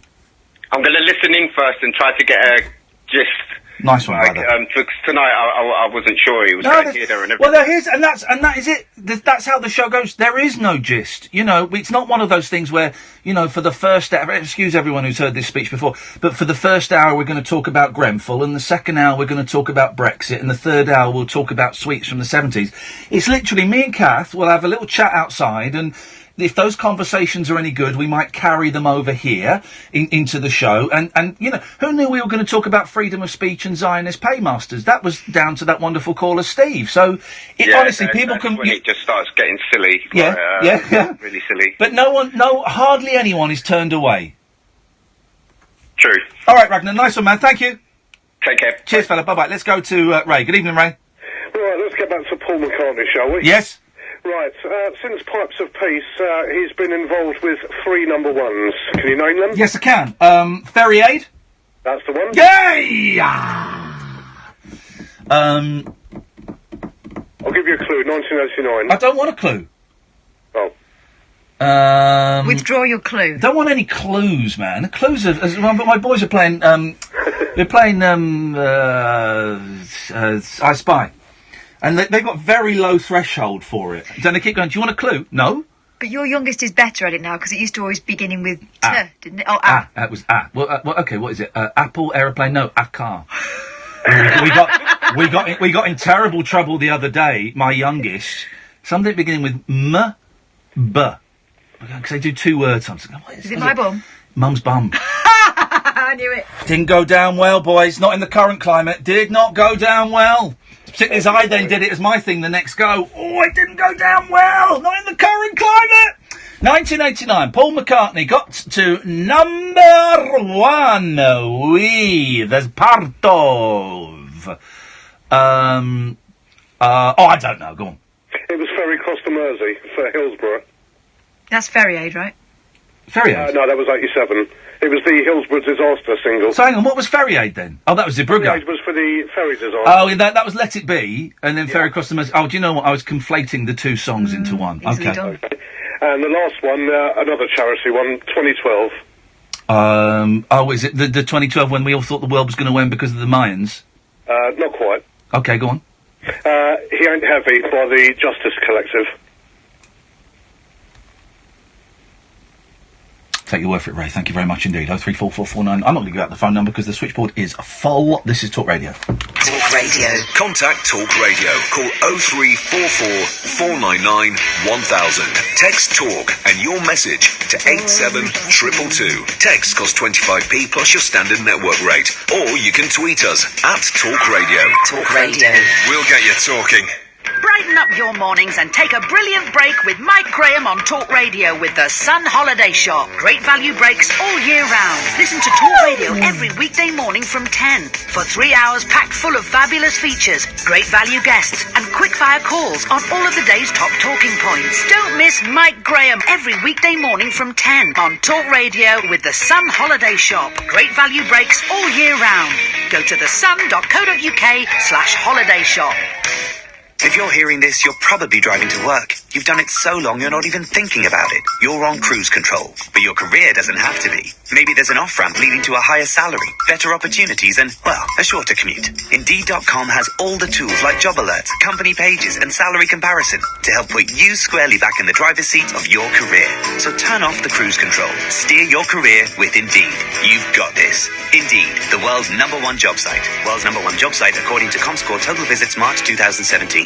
I can't pretend to be a great celebrity. Whatever the size of your business, now you can take card payments square and fair. Get next business day payments as standard, with no monthly fees and free point-of-sale software. Learn more at square.com/fair. Tweet. Katie Puckrick liked it. Authorised by the Financial Conduct Authority for the provision of payment services. I love that tweet of yours. Terms and fees at square.com/fair. That was really sweet to read. Sweet, not sweet that obviously it happened, but sweet that Martin could be like this, like this, or like this. Just like his Citroen C3. So proud of you, C3 is available in 36 colour combinations. We could have made a car, but we made a car for you. Citroen C3 is now available with 0% APR. Visit citroen.co.uk to find out more. Citroen UK is a credit broker and not a lender. Terms, eligibility criteria and returns conditions apply. PSA Finance UK Limited. 0% offer is only available on selected versions. Visit citroen.co.uk for more details. Let me know if you need the charger then. I wanted the twins to be near their grandma. There we go. So moving out of town. There we go, girl. It meant a lot. I'm on 14 Wherever now. you are on the ladder, the Post Office has lots of mortgages to help you get to where you want to be. Search Post Office Mortgages to find out more. Post Office money mortgages are provided by Bank of Ireland UK. Your home may be repossessed if you do not keep up repayments on your mortgage. After-hours amusement for anarchists, air hostesses and jet-lagged Antipodeans. Can I, Cobbers? Can I crash on your floor? The Late Night Alternative with Iain Lee on Talk Radio. We got loads of calls, so let's. I keep saying that, and then we'll spend ages with each one because each one is a human being, and I love them all. Good evening, Elizabeth. Good evening. How are you, lovely? Oh, all the better for speaking to you, my darling. You just fluffed his feathers. Yeah, I tweeted you earlier, just about a few minutes ago. It's about my relationship with my radio boss. Oh, now, yeah, hang on a minute. Now, first of all, Sam and Catherine, I don't want you getting any ideas when you hear this story, okay? Right? Because you two, she's married, he's too young, and so just, okay. But tell the boys and girls what's happened to you, Elizabeth. Well, I remember phoning you quite a few months ago when you did an issue talking about mental health issues, and I came online, and you were so lovely to me, and you've been so supportive, and you're an absolute gent. So forget about the ones that accuse you and insult you. I don't care about those guys. No. To me, you're lovely. You're a really nice gentleman. Give us forget that nonsense, Elizabeth. Give us the dirt. Daddy wants some sugar. God. You want some sugar? Can't believe I just said that. Sugar's a poison these days. You be careful. What's happening with you at work? Come on, give us the dirt. Right. Well, early on this year, I got the opportunity to do radio, which I've always wanted to do. And this boss of mine, we've known each other for nearly 8 years. We've never argued. We've never had a crossword. We just clicked. We just kind of, we have the most childish, daftest humour.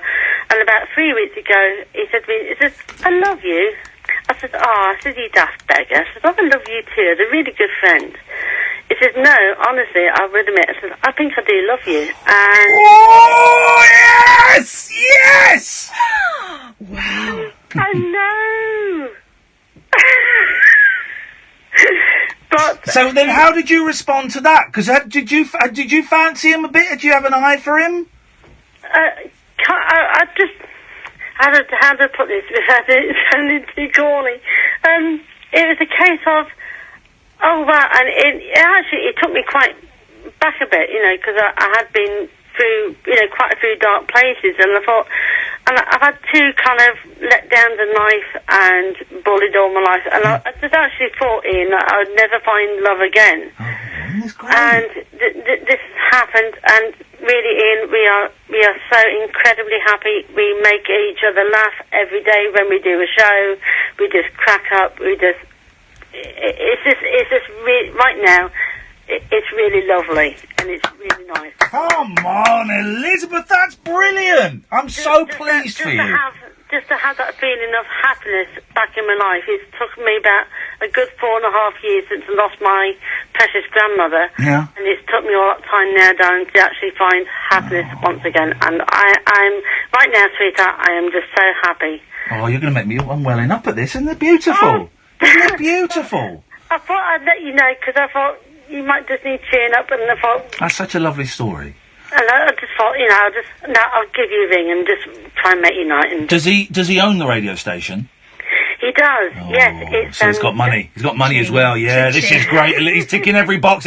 Get you extra shifts. He's got cash. He's probably got a car with his name sprayed on it. This is gold.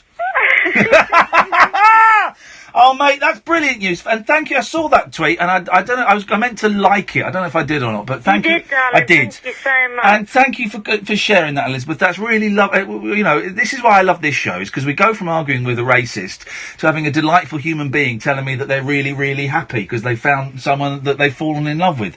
That's brilliant, Elizabeth. Well done. And didn't know something? I would really, one of these days, I would really love to have the opportunity to actually meet you and give you a great big hug. Well, it's like that, is it? Somebody like you that's helped.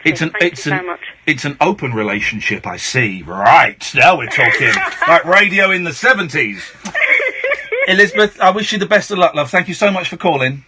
Pleasure. Take care, sweetheart. Cheers, bye-bye, bye-bye. Well, there you go. She's all loved up. Isn't she? Isn't she? Won't last.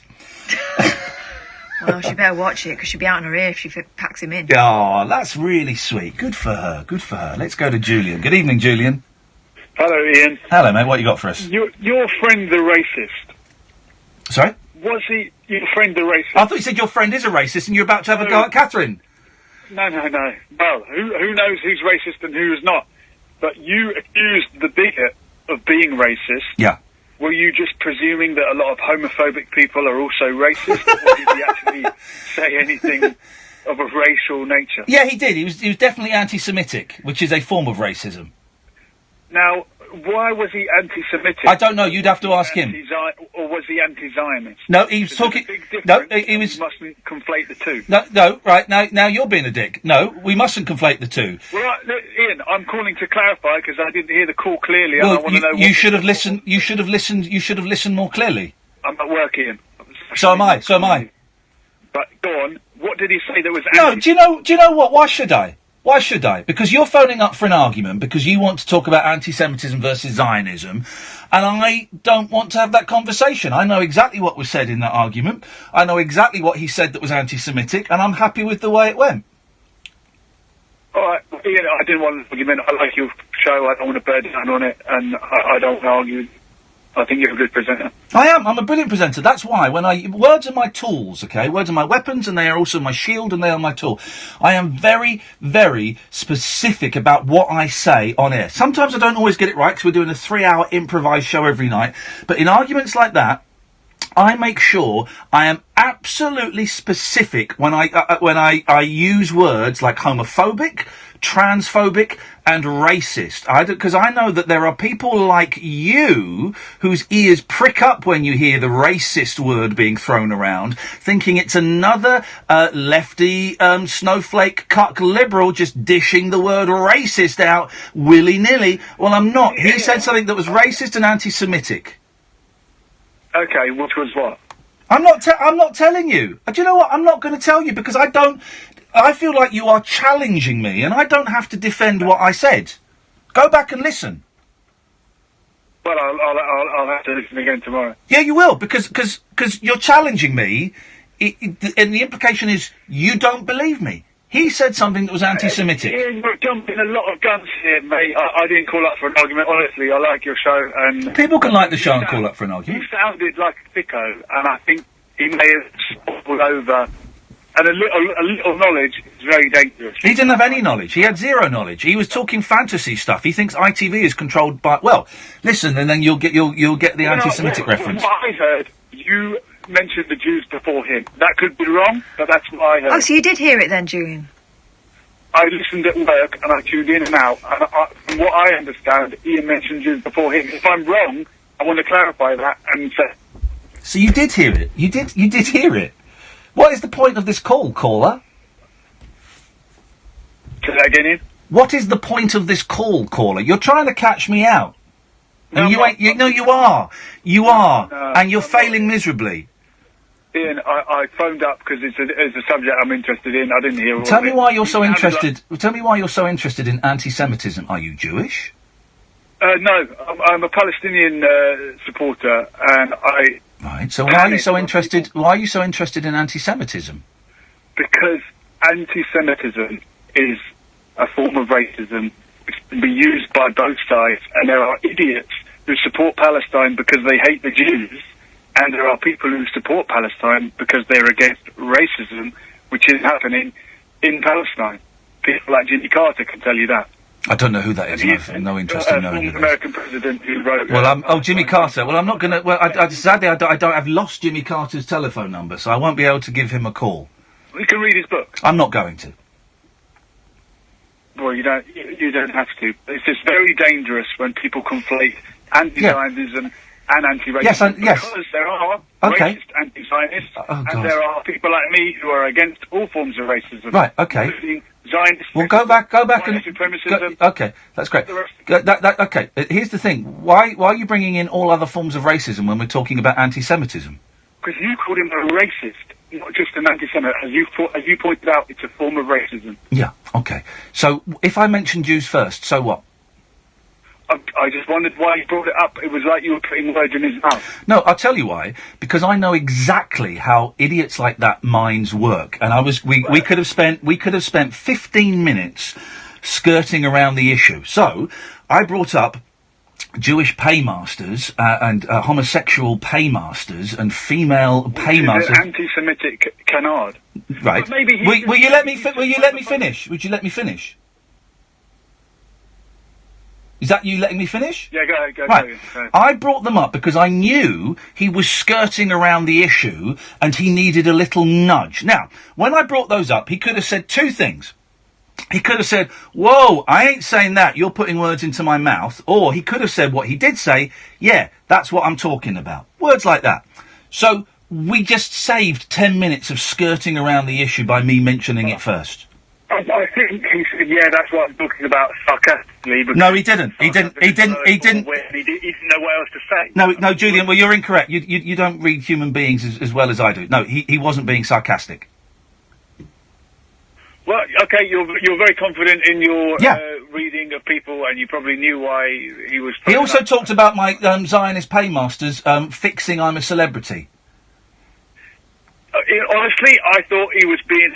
He did with it. He wasn't... No, Julian, he wasn't being sarcastic. Why are you defending him? He wasn't being sarcastic.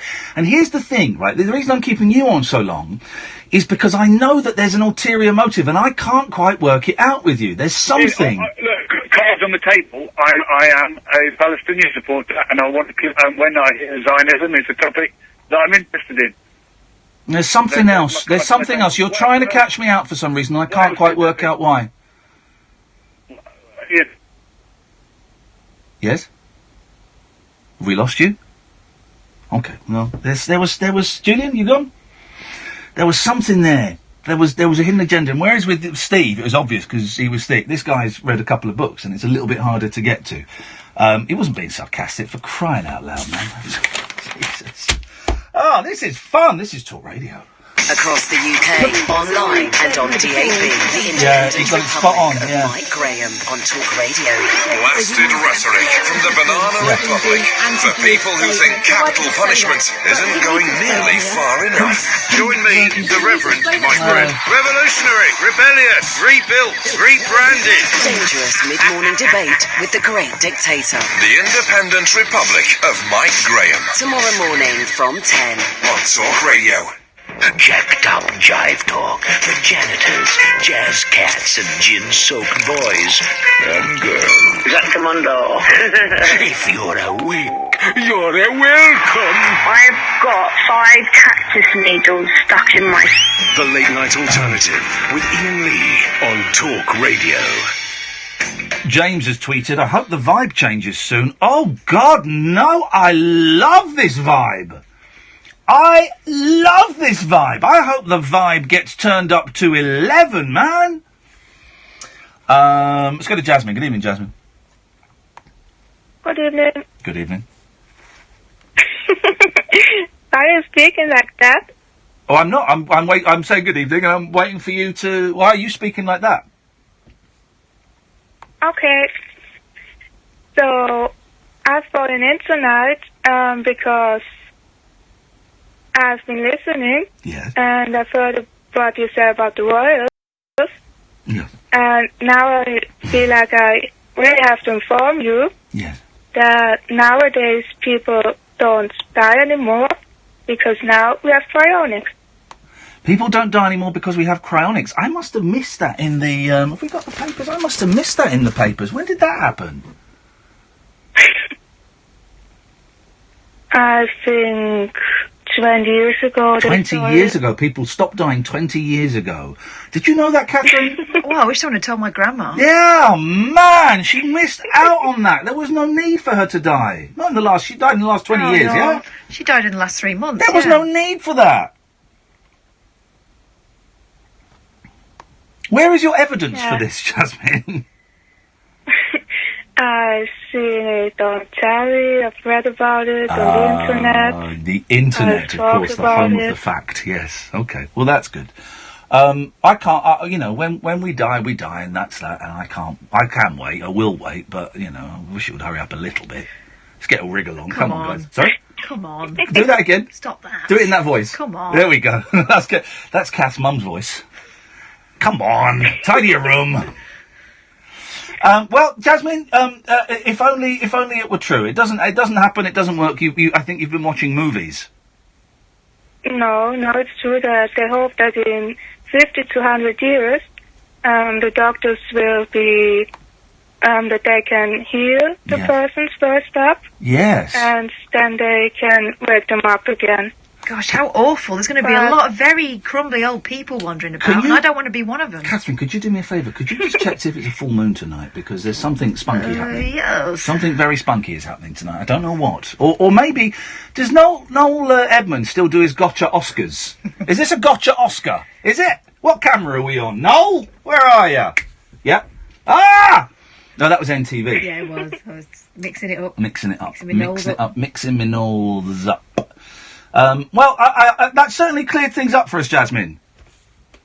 Yeah, but the thing is that they won't be old because you can also do just the head because that's also a little bit cheaper. Yeah, of course it'd be cheaper just to do the head, yes. But so they give you a new body? Yes, like a robot or so, or organ donation there. A robot body or an organ donation? The whole body. Well, what would you come back as, Jasmine? A sex bot or an organ donation? I don't really want to do cryonics because I find it a bit stupid to wake up in maybe 200 years' time because then I can't find a job or so. The reason she doesn't want to do it is because she wouldn't be able to find a job in 300 years' time. What pudding? What pudding? Yeah, I didn't want it to live then. Okay, Jasmine, well, enjoy your death. Oh, God. Thanks for calling. I mean, wowzers. Speaking of wowzers, good evening, Bill. Oh, my God. You know how it's going, Bill. You know how it's going. Oh, my God, I've been laying there, literally, I've got this migraine, I'm dying, and I don't know if this has helped or not. It's been quite distracting, but... hang on, I can't even get you off loudspeaker. Wait there, I can't see. Wait there. Hang on. Quick, someone freeze Bill. He's on his way out. Bill's been on his way out for the last 20 years. Well, honest to God, oh my God, that guy Steve, oh my God, he blew my mind. Yeah, because he made a lot of sense, didn't he? That's what you're thinking. You're going, I shouldn't agree with this, but what he's saying, it really makes a lot of sense. No, he was quite disturbing. Oh, okay, right. But he's read pamphlets, Bill. He's read pamphlets. No, he's not. He's seen pamphlets on the telly. That's what he's done. He's seen pamphlets on the telly. And we know. I will not let my boys near pamphlets because those pamphlets will turn them gay. That sounds legit. Gay-flits. Pamqueers. I don't want them to be gay, so I will not let them read pamphlets. It'll only make them fancy trying it out. For heaven's sakes. I don't think he's got kids. I certainly hope not. I certainly hope not. Imagine. It's been a worry, but I was thinking, well, the initial thing I called in for was the... Bill, have you put us on speakerphone? Bill! I can't... Bill! You should know better! He's got a headache, Ian. Be gentle. He should know better than to put us on speakerphone. I'm furious. If he's going to talk to us like that, why don't we talk to him like that? Yeah, all right, Bill. Go on, what do you say, Bill? There's a reason. It's because I can't quite work out how to get... That's okay, Bill. Well, no, don't worry, mate. You carry on. What you got? Hang on. Let me try and sort this out. No, don't worry. It's fine, Bill. Go with it. Yeah, I'm thinking people who deserve it. Yep. Well, what's the question? What have you called in for? Who was asking for it? That's it. You're going on about that Steve Irwin bloke. He was asking for it. It's another, apart from Steve and myself, I think Steve Allen's asking for it. Oh, no. No, I don't Bill. even know who that is. No, Bill. In my universe, Steve Allen is not canon. Right. See, it doesn't work if you're not near the bloody speaker, is it, you muppet? But I can't bloody... Right, well, hang on. No, I know what to do. If I press a button this end, this should take you off speakerphone. Let me try it. Hang on. There we go. Bill? Yeah, that worked perfectly. Across the UK, online and on DAB. Access all radios. Talk Radio. Give it some lip. Philip Schofield here. I love that with WeBuyAnyCar.com you could find out what your car's worth in 60 seconds. Then you can get back to doing whatever you were doing, like your hedge trimming. You can't see, but I've sculpted a flamingo mid-flight, and I'm pretty pleased with it. To find out how much your car's worth in 60 seconds, enter your reg number now at WeBuyAnyCar.com. Admin fee may apply. For more information, see WeBuyAnyCar.com/info. Cast your mind back and think. Were you ever contacted out of the blue for a pension review? Were you advised to move your work or personal pension into a SIP, self-invested personal pension? Yes, I was. You could be due thousands if you were missold. Money Redress are trusted claim specialists in pension and investment mis-selling. They'll manage the whole claim for you on a no payout, no fee basis, so you can't lose. Text WIN to 85077. Get closer to the greatest football show on earth with a supersized British-made LED TV from Cello. Cello offer the widest range of LED TVs in the UK, from 16-inch to a massive 85-inch. Download your favourite Android apps on Cello smart TVs, which start from only £169. Don't miss a kick, flick or trick from Russia with Cello's incredible range of 4K Ultra HD screens. Cello LED TVs. If you're not watching a Cello, then you haven't got the full picture. Find out where to buy at celloelectronics.com. We got it at Selco. Selco, it's where the trade go. At Selco Builders Warehouse, we've got real deals on a wide range of trade quality building products. In June, we've got a 6x5 foot close board fence panel for only £16.85 ex VAT. Now that's a real deal. We've got even more real deals at Selco Builders Warehouse. For more information, see selcobw.com. We got it at Selco. 220 people on YouTube. It's where the trade go. Greetings, Earthlings. We come in peace. We wish to communicate with your leader. I'm Howard Hughes. Join me this Sunday night from 10 for a trip into the outer limits. Oh, twist the lid on talkRADIO's specimen jar of the psychic, the supernatural, Listen to The Unexplained with Howard Hughes. Sunday night from 10. Earth time on Talk Radio. I think there was something there. Dead of Night Discourse for disco queens. I'm related to Jedward and Dolly Parton. Dairy farmers He's trying to catch me out. distant fathers. The Late Night Alternative with Iain Lee. Doing lots of things that we don't know about, we can't control. On Talk Radio. Yes, great. 0344 499 1000. Cleo, stay there, come to you in a minute. Let's go to Timothy first. Good evening, Timothy.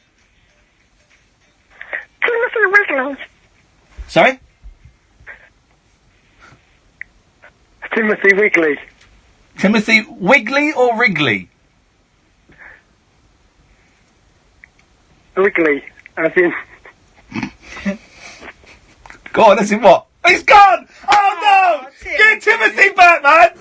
That's exactly what the show needed.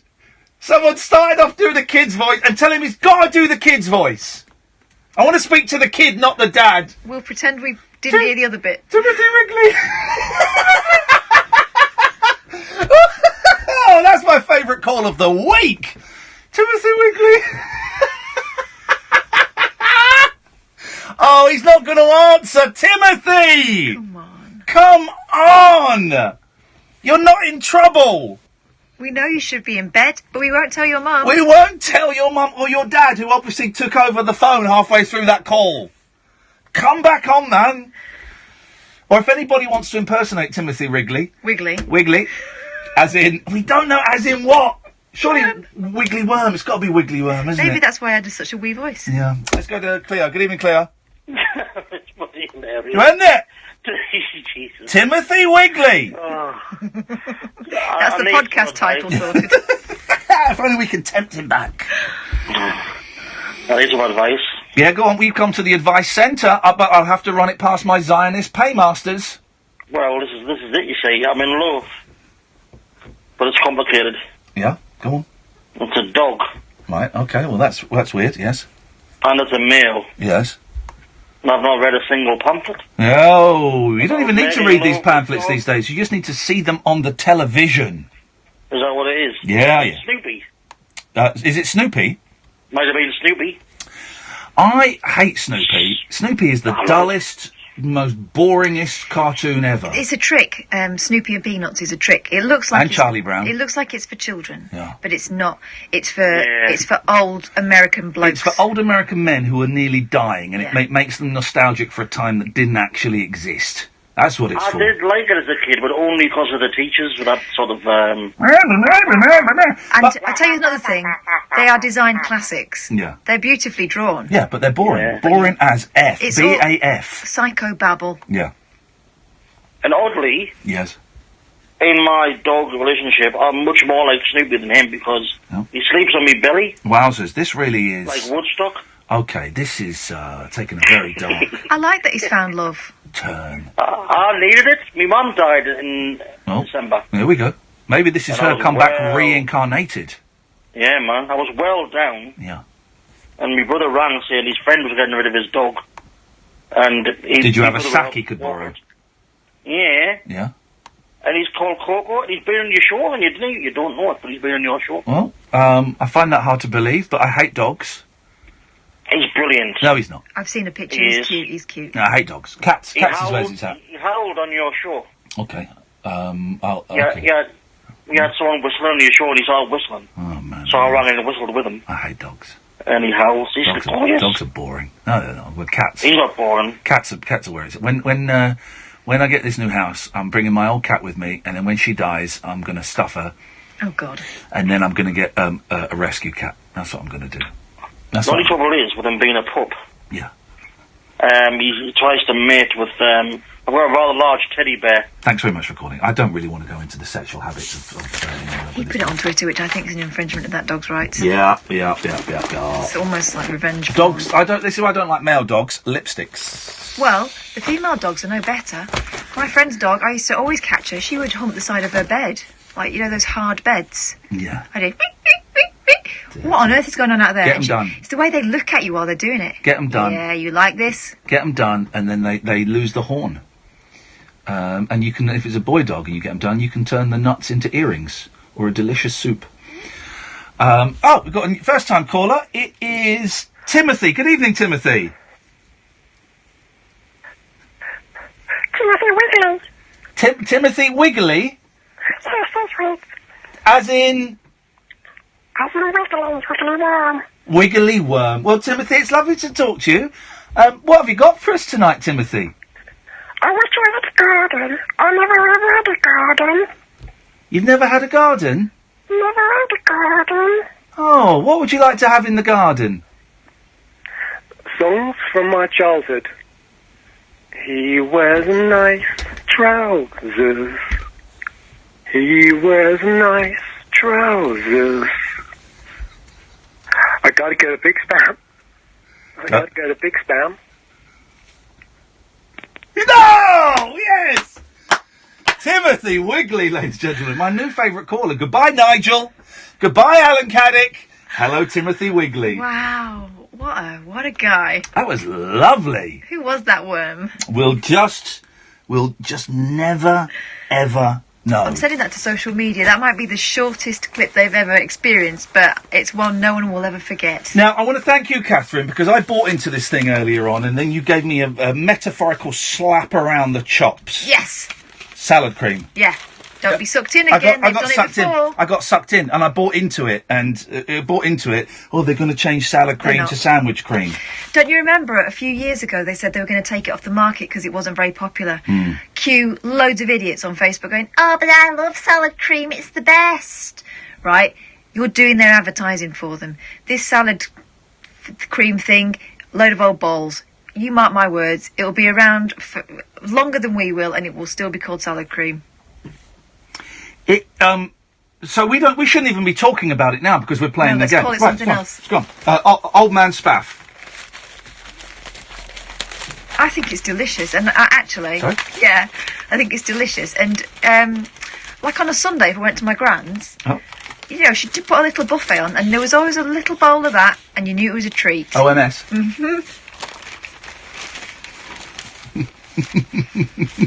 Delicious. My mum would never buy it, but my gran couldn't get enough. Here we go.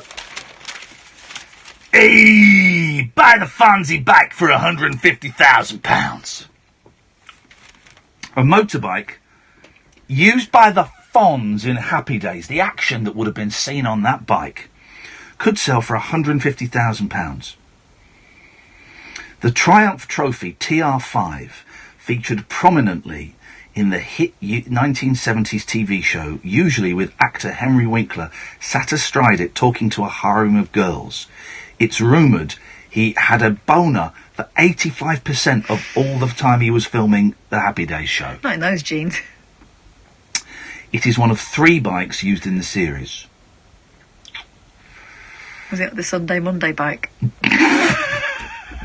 Come on. No, I'm leaving you hanging. I'm leaving you hanging. No, because you left me hanging yesterday, so I'm leaving you hanging. I don't need your high five. I know. We all know. What's that story? These are actually quite dark for indoors, aren't they? They're sunglasses, mate. Dickhead. But the show's gone a little bit dry now, and I'll just you were hosting yesterday. And I just wondered, you got loads of calls. Yeah. Don't spoil it for you though. So why don't you tell me what you would do now? Because don't forget, from June the 20th, I'm away for 4 nights, and also a week in August. And Catherine is going to, she'll definitely be doing the week, 20th of June for those 4 nights. See how it goes in August. Might get some money. But so what would you do now to generate calls? Could you undo a button or two? You can't really. I can't wear a baseball. Sorry, that came down from above. You know who's running things. Yeah, the Zionists. And the gays and the women. Yes. What would you do, Catherine, to generate calls? Because Should we open the phone lines up to gays and women? Oh God, no. Why? Oh God, no. Why? No. They run things. Disgusting. No, thank you. We can do better than that. Can we? I can handle having no calls. I'm a professional. It's happened to me 3 or 4 times, but I'm worried about you getting no calls. So I'd like to see. It's cool. Well, it's not my turn yet, is it? No, I'll not. just see how you handle No. it. No. And then I would like to see what you would do to really get this switchboard horny. Make the switchboard horny. Get people ringing in. Away you go, Catherine. This is your chance to shine. All right, let me just have a little think. Yeah.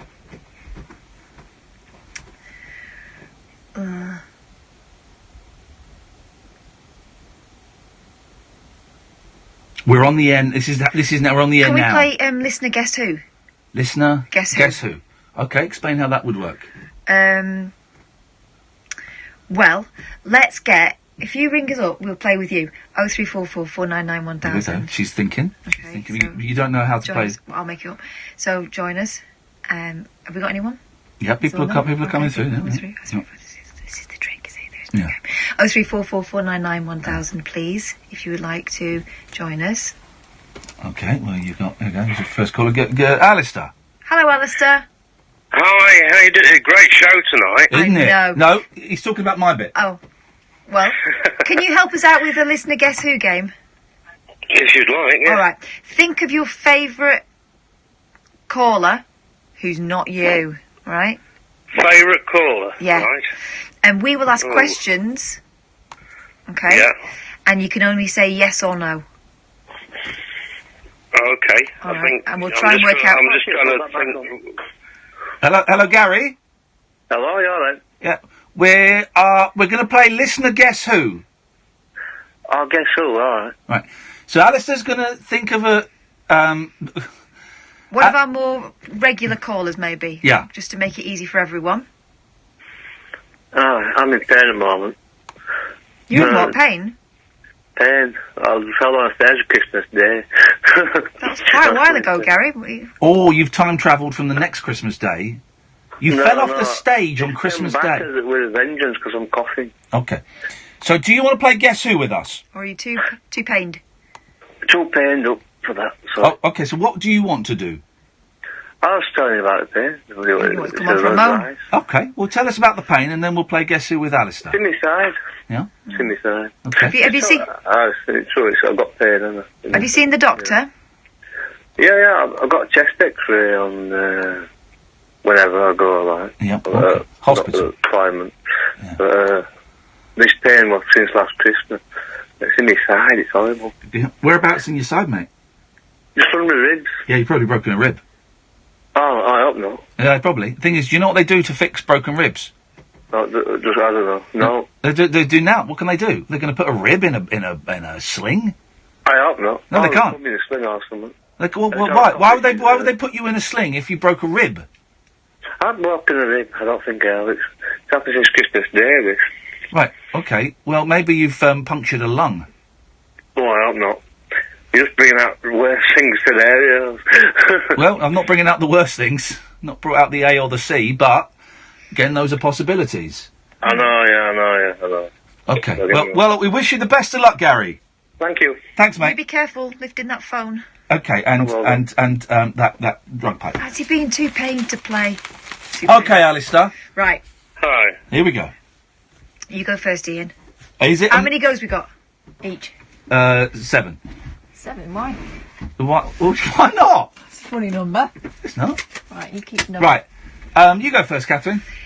Is the person you're thinking of... Just ask if it's a man or a woman. man? That's the first question. Shush! A man. Yes. Is it Alan Caddick? Yes. Hey! Hey! There we go. Can I just ask you a quick question here before... Of course you can. I go? Well, great game, Catherine. Well done. That filled 25 seconds of radio. You should be very proud. Good luck filling 3 hours on June the 20th. I'm blaming Alistair. Fancy He was choosing great. Caddick. Alistair was great. He was great. It was you that was rubbish. Yes! I still got it. Yes, Alistair. No, it's a Paul McCartney question, actually. There we go, yeah. Now, since I've been Googling during the show... Yes. And I'm a bit confused. So Okay. I'm sure that you'll probably know the answer. Of course I will, yes. Can you confirm Yes. that the single, I think with Wings, Yes. Sea Moon, was not actually released on an album? originally. I know it's on I know. compilations. Sea Moon was released on an album? No, Sea Moon. Oh.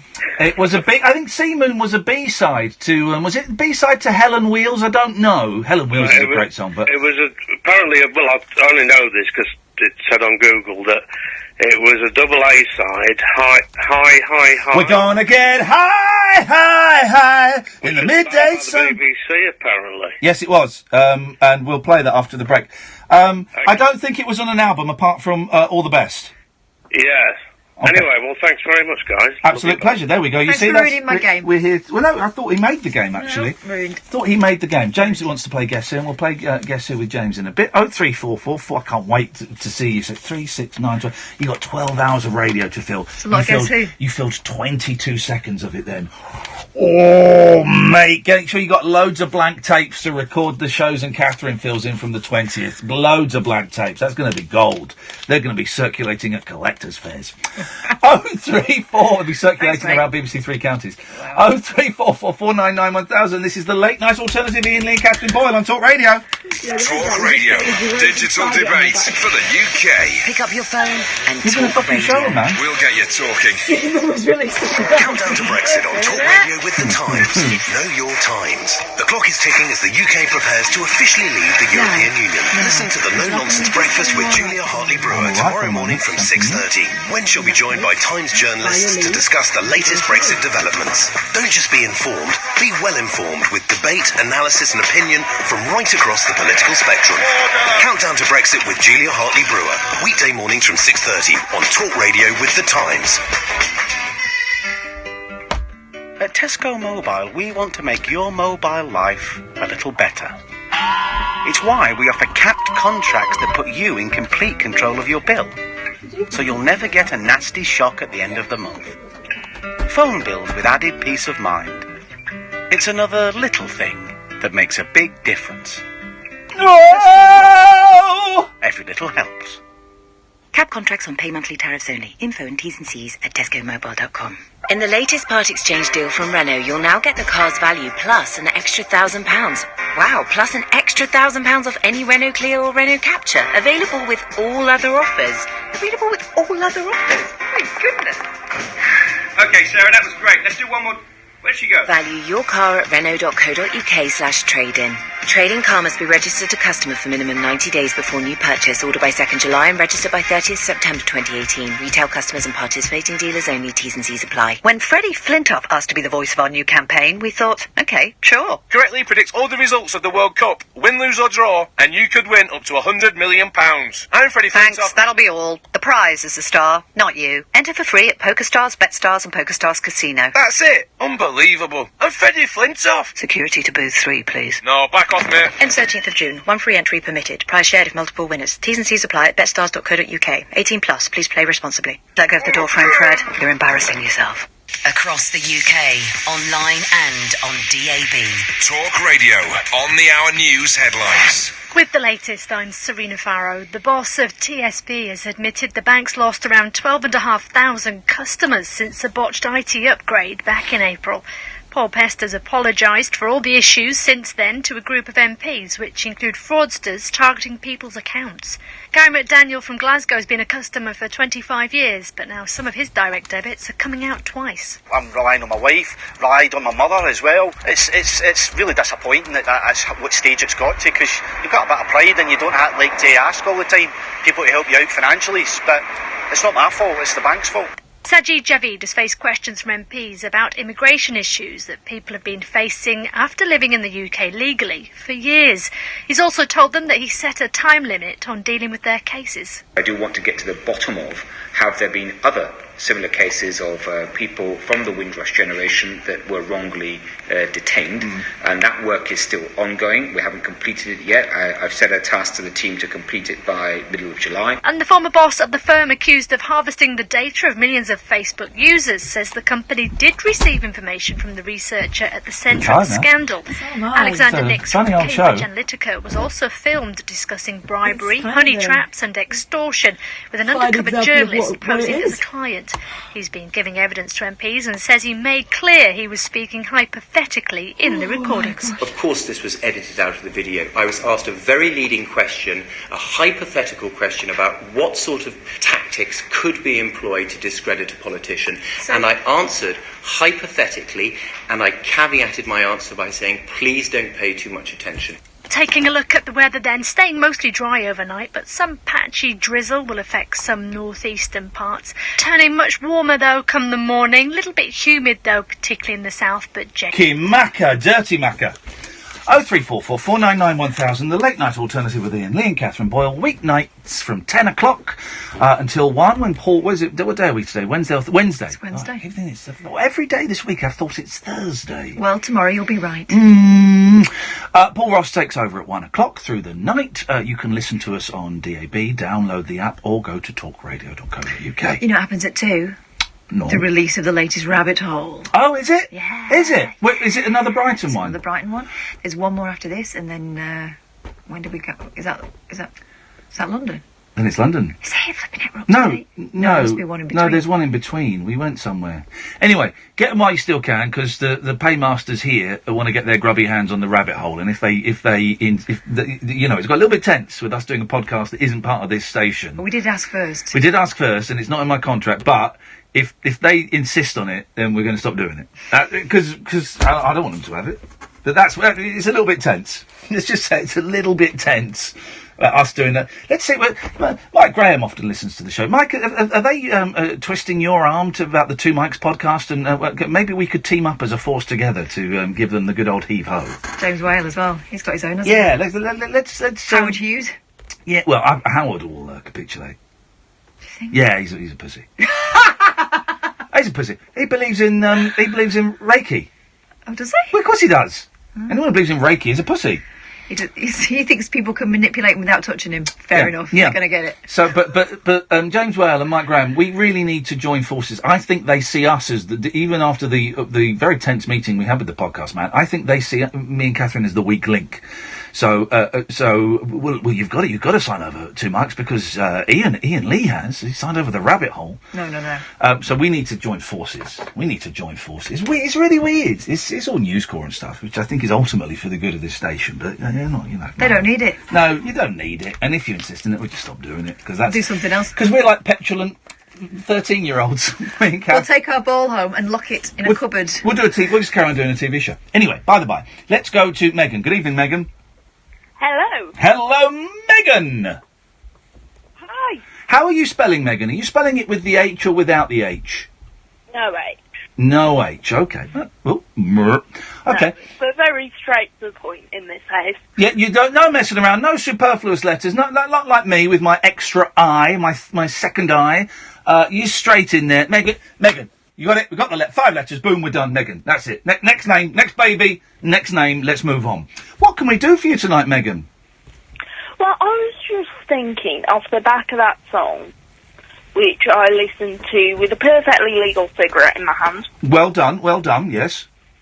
What do you think about cannabis legalisation, Ian? God, I think it's the most boring topic in the world, Megan. Really? I think it's boring. Why? Well, because here's the thing, right?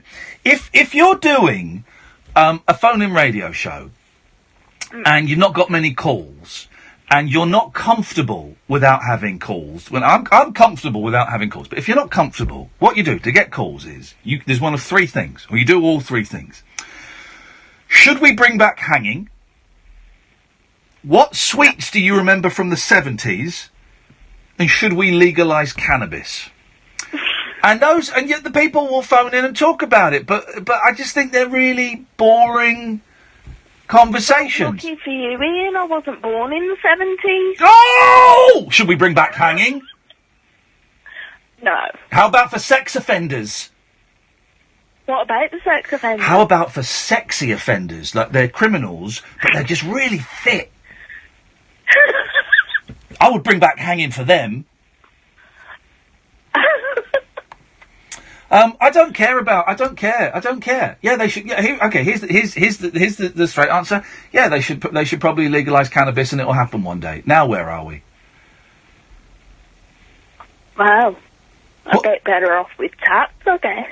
A bit better off with what? Tax. Well, they'll make money off it, won't they? Okay, but why are you but okay, all right, let's turn this around.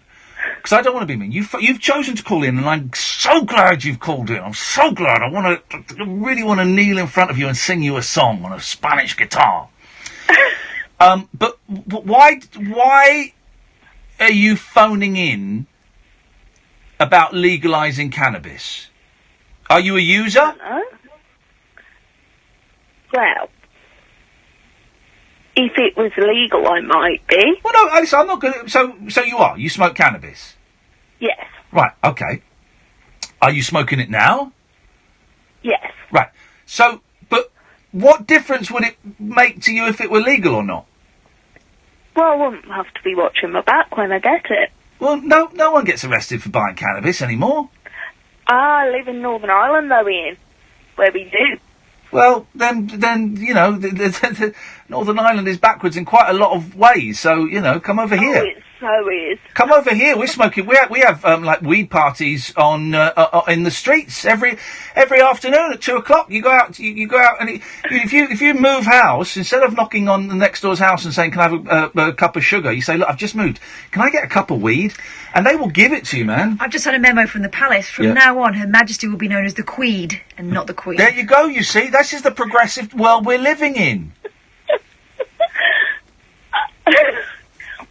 I mean, I do visit England, well, the mainland in general, on a regular basis. No. Yeah, and score, man. It is a moment of freedom.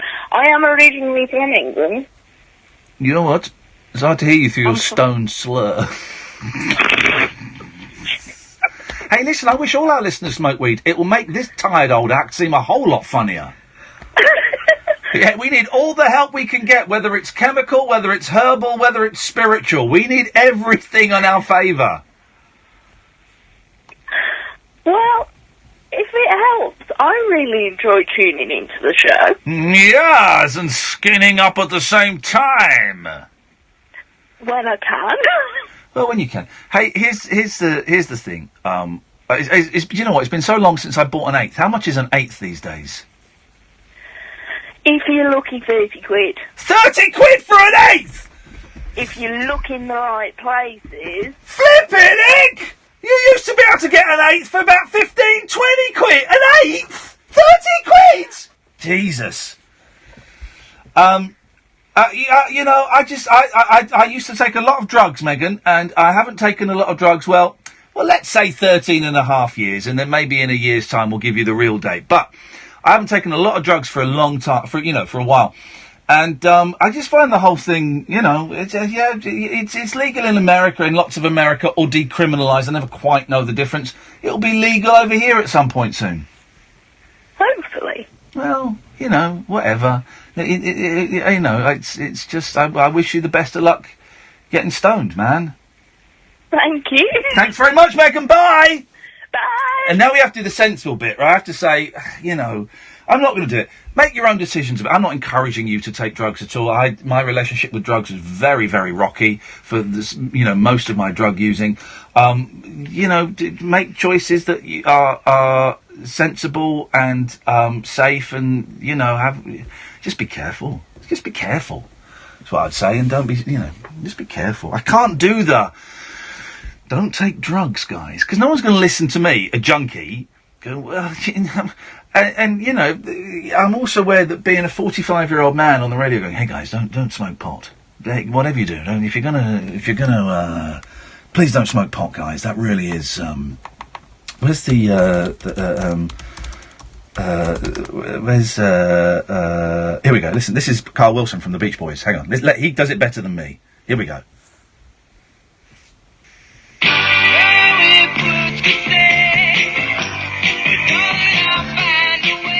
Here's Carl Wilson of the Beach Boys. If you are using hard drugs, get off.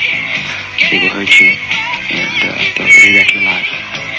You can experience a lot more of life and have a much better time at living if you clean it up.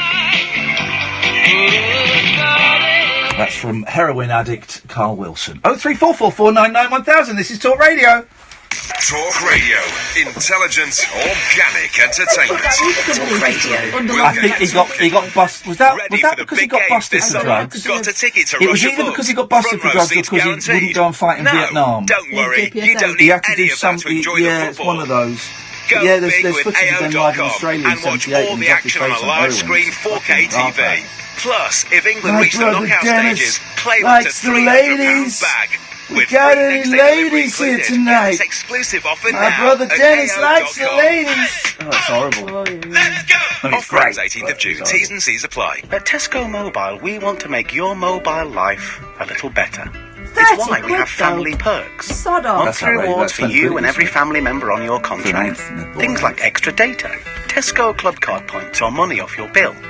Little things that make a big difference. Tesco Mobile. Every little helps. Requires 2+ subscriptions, limit of 5 on same account. Perk given once a month and varies with spend. UK and home from home data only. Tesco Club Card points awarded on link statement. Exclusions and T's and C's apply. Visit tescomobile.com/terms. Martin could be like this, or like this. Just like his Citroen C3. Citroen C3 is available in 36 colour combinations. We could have made a car, but we made a car for you. Citroen C3 is now available with 0% APR. Visit citroen.co.uk to find out more. Citroen UK is a credit broker and not a lender. Terms, eligibility criteria and returns conditions apply. PSA Finance UK Limited. 0% offer is only available on selected versions. Visit citroen.co.uk for more details. Citroen. Get carried away by the rugby as England take on South Africa this month. Watch every test live and exclusive on Sky Sports Action and Arena channels for £18 a month. Can Eddie Jones deliver the goods, and will Cipriani step up to the mark? Plus, in the build-up to the World Cup, watch 8 more England matches only on Sky Sports Action and Arena for £18 a month. Search by Sky Sports now. Requires Sky TV subscription. 31 days notice to cancel. Further terms apply. Experience the unconventional, the unpredictable, and the completely unorthodox. Exactly. With rule-free Iain Lee. The late-night alternative with Iain Lee. I've got no internet for the last 4 days. On Talk Radio. 0344 499 1000 is the telephone number. Let's go to David. Good evening, David. Good evening. Oh, it's David Badcock. Yes, did you not recognise me? No, well, I recognise... It says you're calling from Rotterdam. Rotherham. Sorry, I do apologise. Good evening, David. David used to be a psychic, and then I'm guessing you jacked that in now because it's all bullshine. No, I'm back on the ghost trail. Okay. I'm moving to a new house, one day, hopefully, and I'm inviting, Catherine and some listeners to my house to conduct a seance. We're going to do a live seance. We're going to stream it. So we can't do a seance on the radio. We're going to do a live seance from my house, David. Me and some listeners. How come? You're not invited. You're not one of the listeners, no. Right. No. Please? No, I'm inviting Dredge, and I'm inviting Dan, and I'm inviting my mate Scott, and that's it. Well, I can offer expert incitements. No, I think you'll just get too excited and there'll be ectoplasm all over the place. No. Oh, happy birthday. It's not my birthday yet. 500 shows. Oh, yeah, okay, it's the 500th show. 500 of this rubbish. Outrageous. You're doing very well. Thank you so much, David. That means so little coming from you. So, I thought that I would celebrate it by being professional. Okay, go on then. And start now. What size trouser do you want, sir? What's your waist size? Huh? No. Yeah. Would you like some ghost facts? Do you know what, actually, I would love some ghost facts. Do you know what I want to go with it, though, Ian? Yep. Ghost fact music. Okay, we've got some ghost fact music. Here we go. No. Here we go.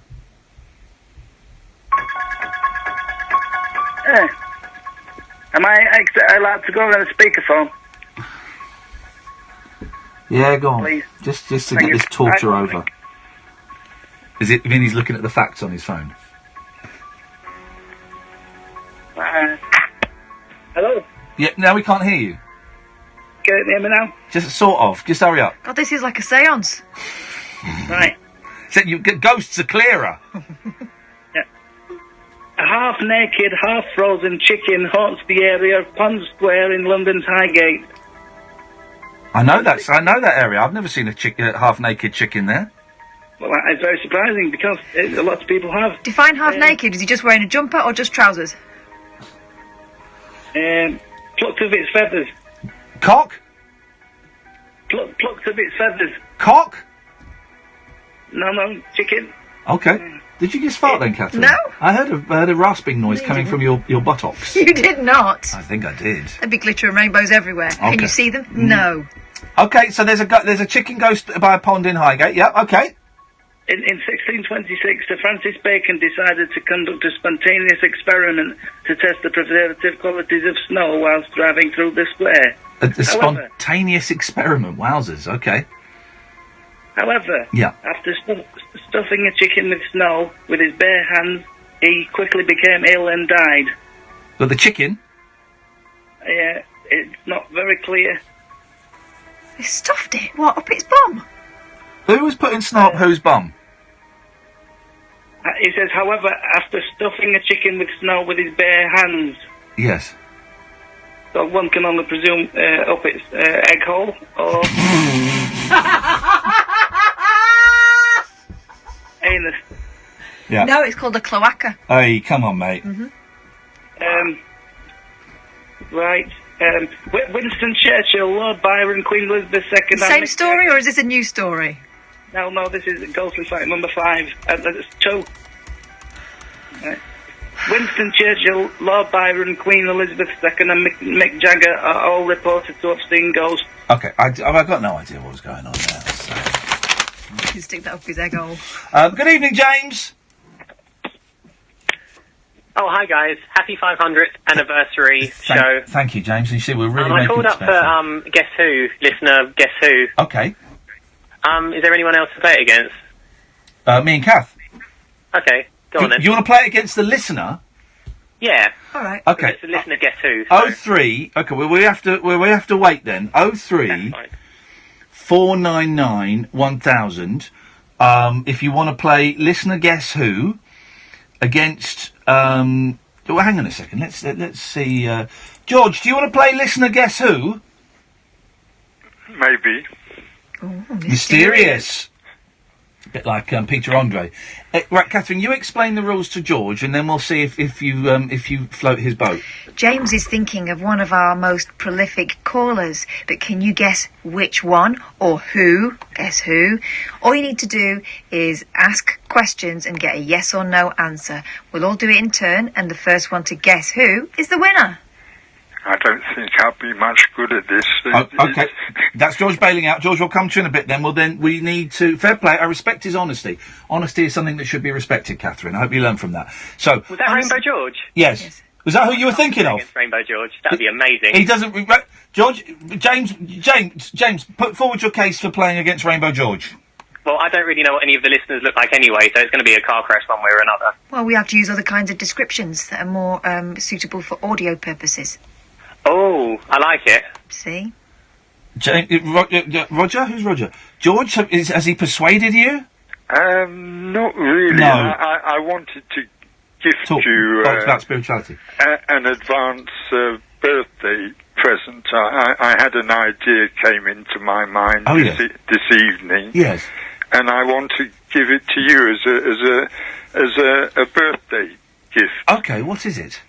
Do you know anybody that produces underwear? Do you? St. Michael?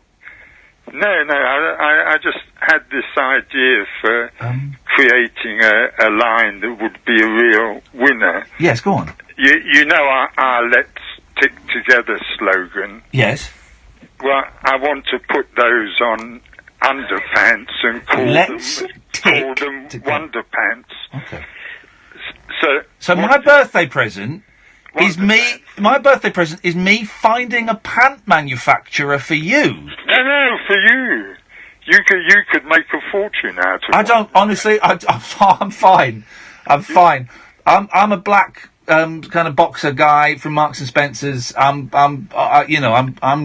great in that. Not great in that, but I mean what I mean is I'm sorted for ease and ways for pants. But thank you. But just Wonderpants with the Let's Stick Together slogan. No. I think using tick anywhere near a man's genitalia is probably a bad idea. No.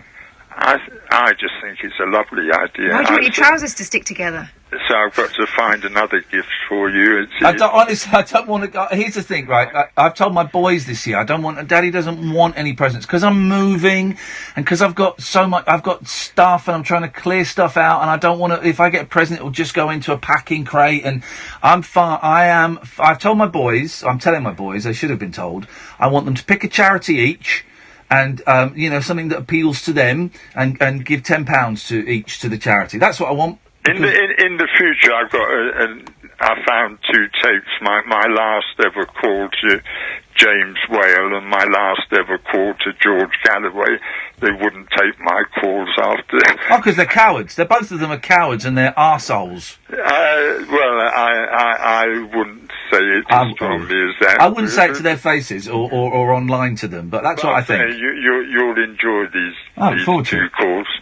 And Cannabis, have you heard Wilco Johnson's new album with marijuana on it? No, I'm not going to play it on YouTube. I find the whole marijuana thing, listen, I smoke more than my fair share, and it didn't do me any good, but I know it does a lot of good for other people.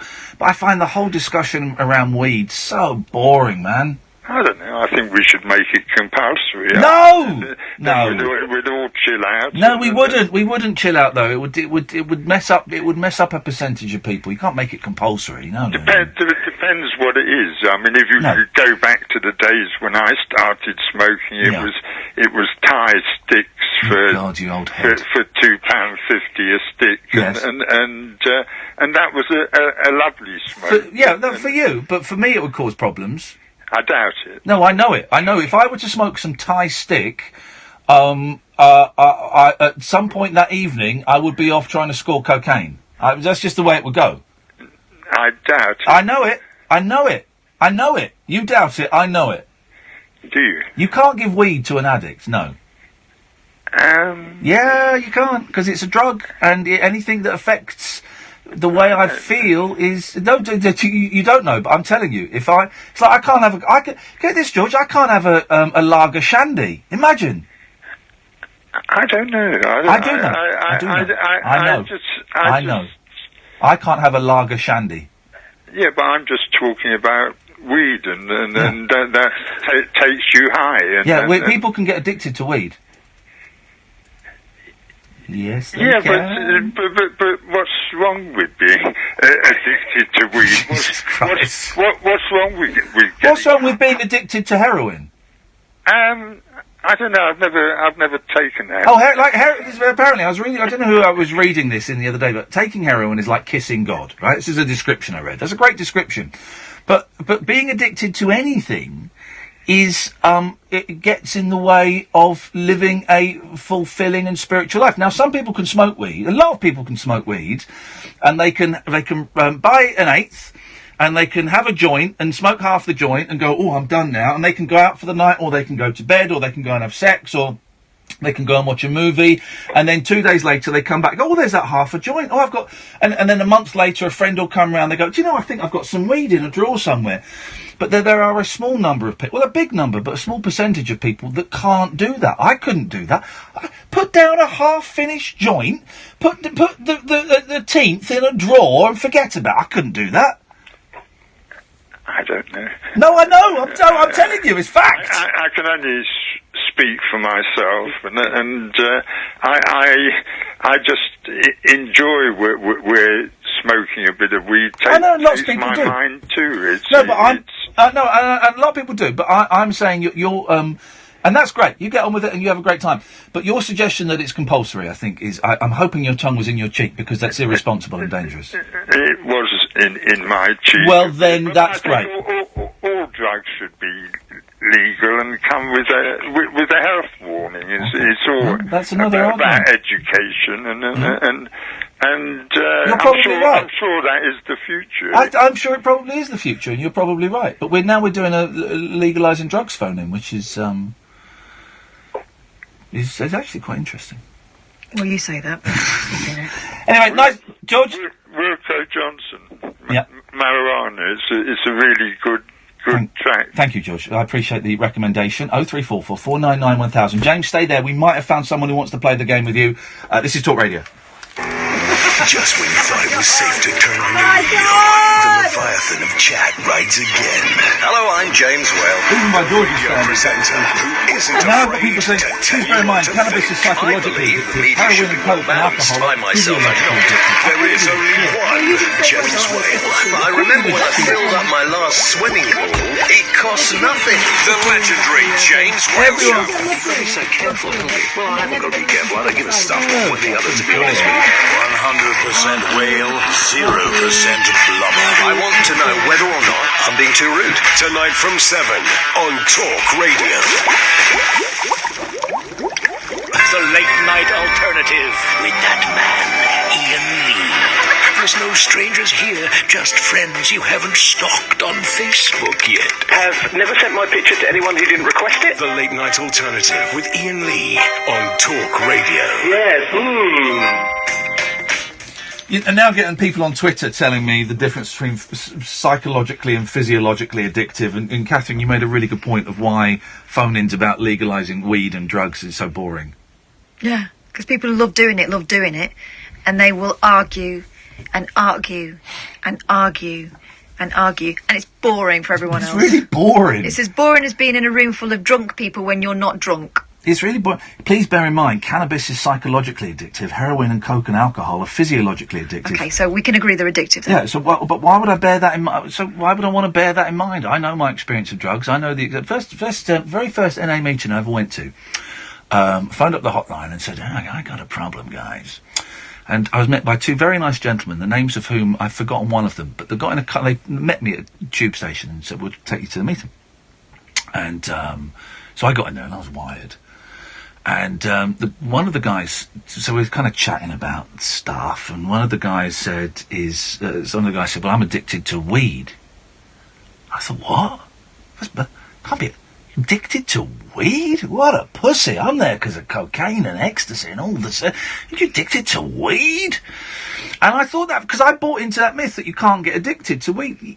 Yeah, you can. Whether it's psychologically or physically or physiologically, who cares? I have known many people who were obsessed with weed, felt compulsed to buy it, and when they weren't smoking it, they were finding ways and means to get more, and that was what their lives became. And to be an addict, you don't have to be doing it all the time. If it's interfering with your life, and if you're being secretive about it, there's a chance that there might be something going on. Anyway, it's boring, man. It's boring. For goodness sakes. Right. Now we've got a problem, James. Ian? Yes? I'm addicted to drinking car brake fluid. Well, I can stop any time I want. We've got two problems. First problem is you're not funny. Second problem is we've got Paul who wants to play. Say hello to Paul. Hi, Paul. Hello. Okay. Hi, Paul. Yeah. And he sounds fun. Paul sounds like a fun guy. And we've also got Sheila who wants to play. Oh, hang on a minute. I can't get the. Hang on a minute. Take you off conference. I'm going to have to put you. Conference. Let's try it. Right, Sheila, you want to play as well? Oh, there we go. I do want to play, but actually, I don't think it should be me because I don't know anyone except for Rainbow George. So you play, I'll listen, and I'll call after you finished. Yeah. Well, do you want to stay on the line and just chip in with motivational? Like you're at a football match or something. Cheerleader. Yeah. I think we'll need it, Yes, that'll be fun. Yes, I like that. Because we need your perkiness. I thought I'd just phone up because you were asking for callers. Yeah. But I don't really remember anyone. No, don't worry. Neither do I, Sheila. He doesn't. Right. So, James, how you're going to play against what? So, I don't understand how you're going to play against Paul. You want us to think of someone? No, James thinks of it, and well, hang on a minute. It's not your show yet. it's my game though. Well, it's not your game actually. It's Hasbro. I made it up. No, you didn't. Hasbro I did. made this version up. No, you didn't. You stole a really well-famous game from Hasbro, probably breaking all kinds of copyright infringements. You cannot pass this off as your own. Okay? I tell you what, Kat's actually been dead funny the past 2 years, so I think we should let her choose. All right, here we go. And it is my game. And I really hope Shush. Paul wins. Right. All right. I'm thinking of one. For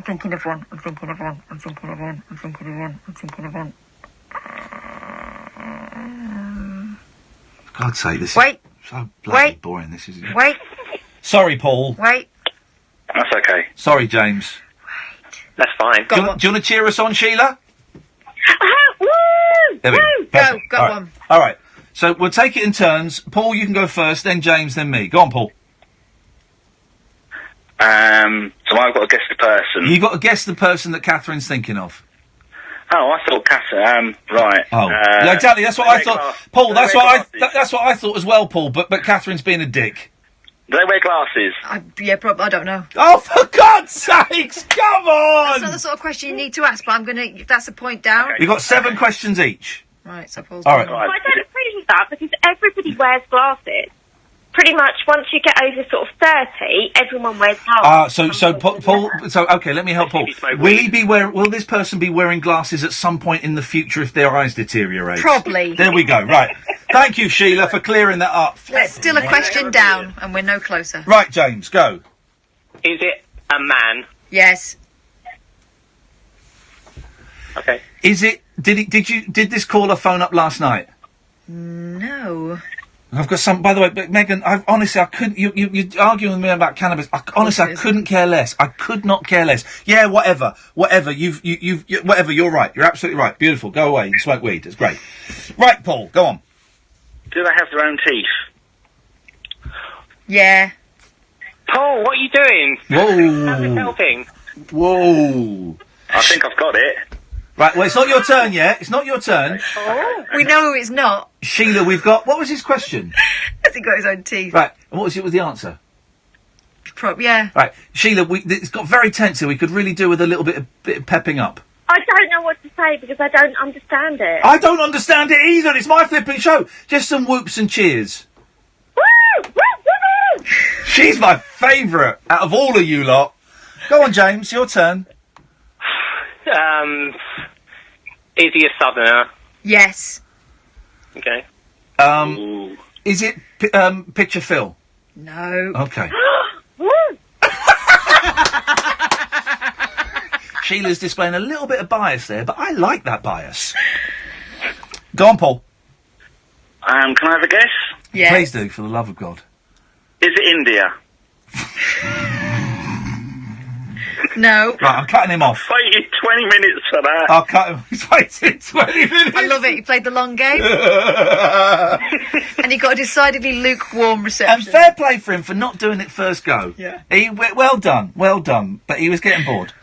Right, James. God, I hate this. Can I be against Sheila now? No, Sheila's She's not playing. She doesn't know how to play. I can't play. I don't know anyone, Sheila. I don't. Can we not do Andre? Can we not do the game, but with not listeners, but with just people? It's people, just people. Let's talk. I don't have any listeners, so or radio presenters, someone, anyone. Yeah, okay. We've got to finish this boring game first, and then we'll do it. We'll do it, and I'll think of Shall I James. give you some more clues? Shall I give you a big clue? No, don't give us clues. Well, get on with it then, please. Right, James, it's your go. For crying out loud. Is it Andre? No. Is it Vinny? No. Rainbow George. You're not playing. She can play. You can't just sit in. Nigel. No. Is The it? big racist. Sorry. The big racist. No. Is it right? Okay. Do they sound? Do they sound like they're under 40? They sound like they are, but I believe they're not. It's a big clue. It's a bloke. Yep. Oh, is it Gatford? Shut up, man. Gatford sounds like he's 96. Does he have all his own toes? Oh. I don't care. He's been on I tonight. don't care anymore. Oh, the man that makes t-shirts. Is it him? The man that makes T-shirts. Honestly, I couldn't care less. Is it Timothy? Who sings his life for us? Bill. Yeah. Right. Okay. Well, that was boring. You were. I'm going to say you were all a massive disappointment. Well, it's James's idea to play the game, and it was stupid. James, we had to. Sorry, guys. Yeah. Right. Okay. Now Sheila wants to play it, but with radio presenters. Have they got to be on this station? No, I'm still not going to get that right. Either am I. Well, no, just people. Just people. Normal people. With just people. What, like my Auntie Edna? It's got to be right. Let's do radio presenters, right, Sheila? And you think of a radio presenter. Have they got to be all on this station? No, please. I'm doing. I only listen to you. On the Everything station, else that's is why I got rubbish. a bit flummoxed. Everything else is All rubbish. right then, Catherine, Sheila. Is it yours? Catherine, right, please. This is my turn now. Right, Sheila. You can it can be any radio host, okay? Okay. Right, I'll go first. Is it Bruno Brooks? No. Right, it's James's turn now. Is it Steve Allen? It's just us. Is there no one else? It's just us. Sorry? You sound disappointed. Who else are you expecting? There's me, James and Catherine. Okay, that's fine. Oh. Your callback. Right, hang on a minute. Stay there. Okay, let's, Dreamweaver! Oh, don't bring me in. This is fantastic. I'm back online. Yeah, well, you're brought in. We're playing Guess Who, trademark Hasbro. I have autism, for God's sake. Autistic people can play Guess Who, you disableist! I'm just getting structure to remember people's names. Okay, well, on the radio. No, but don't worry. Literally, this is pure... Just say names. Pure filler now. Right, Catherine, it's your go. I'm going to go for the original gangster, Scott Mills. No. None of you are playing the game right. That's not how you play Guess Who. You don't play Guess Who and go, is it Roger? Is it Tony? You've got to do the... You started it by saying Bruno Brooks. I was feeling lucky. Well, I was too. Right. Is it a man? Sheila. So I have to answer now. For crying out loud. Yes, you have to. It's a man. It's a man. Right. Right. Of course it's a man. Just button it. Sorry, I lost my temper. That was unnecessary. Dreamweaver, it's your go. Hello, good evening. Name a man. No, don't name a man. Ask a question. I can't name a man. I can't name anybody. Right. Right. Ask a question about what they look like or sound like or whether they're a paedophile. Do they sound as if they have a strong regional accent? Good question. Strong. That's a great question, mate. Yes, go on. No. Sheila. No, they don't. Okay, right, James, your turn. Does he have a famous brother? No. Catherine. I don't know him. Sorry? She doesn't know him. I don't know the famous brother. I don't think so. Okay. Then he's not famous, so no. Yeah. Do they work on Radio 2? No. Do they work on Radio 1? No. Dreamweaver, your turn. Well, they generally work on Radio 1, then they go to Radio 2. Okay, well, we've established... Neither. I don't know. I don't know if he's being autistic or if he's just being deliberately obtuse. I don't know, Dreamweaver. Your show this evening. Oh God, spinning my head out. Mate. I don't have a computer. I don't go online, and all these people are being so distracted by all of this stuff that's going on. Dreamweaver, it's honestly, mate, it's had my head spinning as well. I've got no idea what's going on. Sheila, is it a dead man? It's not your go. No. It's Dreamweaver's go. It's my go. Does he spill a load of crap when he talks? Ooh, good one. Oh, well, that's difficult because they all do. Yeah, but they do. So... Sheila? I take great offence at that, Sheila. What did we do? That doesn't say a lot about your show, you know. It doesn't, does it, Dreamweaver? Sheila? It doesn't, no. Okay. A lot more than Ian does. A lot more than Ian does. Oh, my God. James, right, James, you'll go. Is he on LBC? Well, or was he? Hang on, Sheila, what did you say? What was the question? Is he on LBC? I think he is. Oh, for Christ. Yes, I will say yes. Okay. Do you know what? I've not listened to it for a little while since I found you on here, on talkRADIO. Got it. Which is the right thing to say. But, yes. Is it Ian Collins? No. No. It wasn't my go anyway. Has this person been investigated by Operation U-Tree? I don't think so. Question. That's worrying. I don't know. Dreamweaver, you'll go. These questions. The thing is, I don't know enough about him now, so I'm getting worried. You don't even. You're not even. She's out of her depth. You're not even confident what radio station he's on, and we're playing Guess Who DJ. No, I know what radio station he's on. It's LBC. Yeah. Right. Okay. Dreamweaver, you'll go. I don't listen to any other radio stations. I only listen to yourself. Just say a man's name. Just say a name. Phil. Is it Phil? No. Right, James. Is it James? Ian Dale. No. Catherine. Is it, Najib Wawaz. No. Is it Nick Ferrari? No. He's actually pretty good. Now. And Dreamweaver, did you say Nick Ferrari? Hang on, Dreamweaver, did you say Nick Ferrari's pretty what good? I landed myself in now. You just said you don't listen to any other radio stations apart from Talk Radio. Then you said that Nick Ferrari's good. I used to look after an elderly lady, and she wanted me to sit there and watch This Morning with her. And Nick Ferrari used to be on, and I used to like the way he used to say things, but I've never listened to him on radio. I don't know what radio station he's on. Okay. Keep it that way. Right, James, it's your go. And my dog got very upset when you said Nick Ferrari. Okay. He's very James O'Brien. No, I love James O'Brien, so I wouldn't bring him in. Is it Clive Bull? No. Can I just say, can I just a clue? Yes, give us a clue. Well, hang on. Ding dong. Oh, I'm camping out by a church.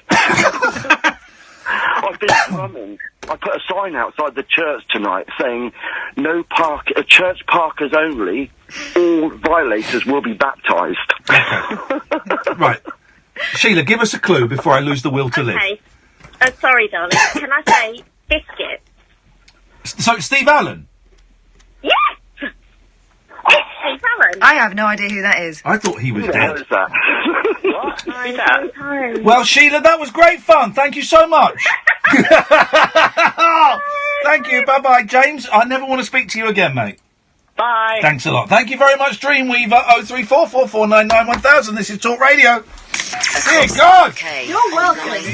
Fucking hell. A radio star. My game, my game. Well, actually, it's not. It's not for Hasbro. I haven't heard this edition on Hasbro. Hi, Cara. Oh, I love the new hairstyle. Oh, do you like it?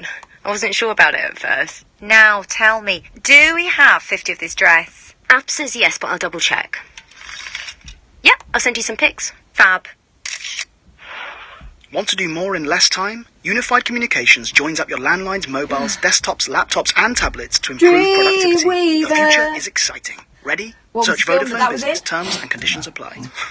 This is Dave. Hi. Dave is trying to tell you he lost his copy of The Sun. And that copy of The Sun, just like every copy of The Sun, could be worth £15,000 in the new Sun Savers raffle. Come on, Dave. There's always tomorrow and every day after. The new Sun Savers raffle. Every paper's your ticket. Pick up your paper today.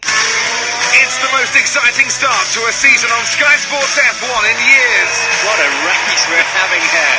We've had 3 different race winners from 3 different teams. What a masterclass performance by Hamilton. An unrivaled drama on the track. We just need to keep it smooth, keep focused. Can I push yet? I'm going for it. Who wins in Canada? Find out this weekend at the Heineken Canadian Grand Prix, live and exclusive on Sky Sports F1. Got a new idea for a game. A tough and overgrown lawn never gets in the way of the McCulloch man when there's a match on. Like a powerful striker with his McCulloch lawnmower. He has the power to get the job done, cutting the lawn down to size well before the pre-match build-up, leaving it looking good enough to host the Cup final. They're on your side, mate. Keep on your side. And other garden power tools at good DIY stores nationwide or at McCulloch.com. McCulloch, the power to get the job done. Across the UK, online and on DAB. The incredible new sound of Talk Radio. The No Nonsense Breakfast with Julia Hartley-Brewer. The biggest breaking news stories, headline-grabbing guests, and razor-sharp opinion. Join me, Julia Hartley-Brewer, when I'll be turning up the heat every morning from 6:30 with an essential mix of straight-talking debate, heavyweight political guests, and fearless comment. Waking up the nation with a brand new breakfast conversation. The No Nonsense Breakfast with Julia Hartley-Brewer. This morning from 6:30 on Talk Radio. The Late Night Alternative with Iain Lee. On air and off the leash. On Talk Radio. Just remind me, Catherine, silica gel. Can I eat that or not? No. No? Okay, I wasn't sure. So we had in the pantry at home. Good evening, Jerry. Hello. Hello, Jerry. How are you? I'm much better now that I can understand you. You sound all right. What's going on? Lovely. It's a bit cooler tonight. You've done what? Taken a bit cooler outside tonight, so... Oh, there we go. Yeah, it's a bit cooler, isn't it? Yeah, and that just means the world are good. I guess it was a bit painful. Yeah, I know. I didn't want to play it, but, you know, Catherine insisted, and she's doing a show soon, and it's going to be a car crash. Shut up. Okay. Can I ask you a question? Yeah. Have you ever appeared in a pulp video? Have I ever appeared in a pulp video? Yeah. No. Somebody looks like in a pulp video, obviously not you. No, it wasn't me. I wasn't in a pulp video. Not as far as I'm aware. Yeah, I filmed you illegally. I did some crazy stuff in the 90s, so who knows? I forgot what I was going to say. I've got just give me 2 seconds. Here's my takeaway. My takeaway's here. Hang on. As much as I like you, I don't want the last 10 minutes of the show to be a man with Parkinson's eating a takeaway. No, What you got? I forgot. My head's gone. Should we play a game? Guess No, what come on. Jerry's eating. Right, I'm cutting Jerry off. Up your bum. Right, enough of these Chinese, enough of these stupid games. No, he's What? having an Indian. Right. I feel exhausted now. Absolutely shattered. I feel hungry as well, actually. Gonna have to stop and get a little snickety snack on the way home. What's going on there? Cold. So what? Deal with it. Deal with it. Who cares? No one cares. I don't care. You don't care, but Paul Ross is going to care when he comes in here and he's freezing his nudges off. Well, when we leave, we'll put the heating up. It'll take half an hour for him to warm up. Well, that's Paul Ross's problem.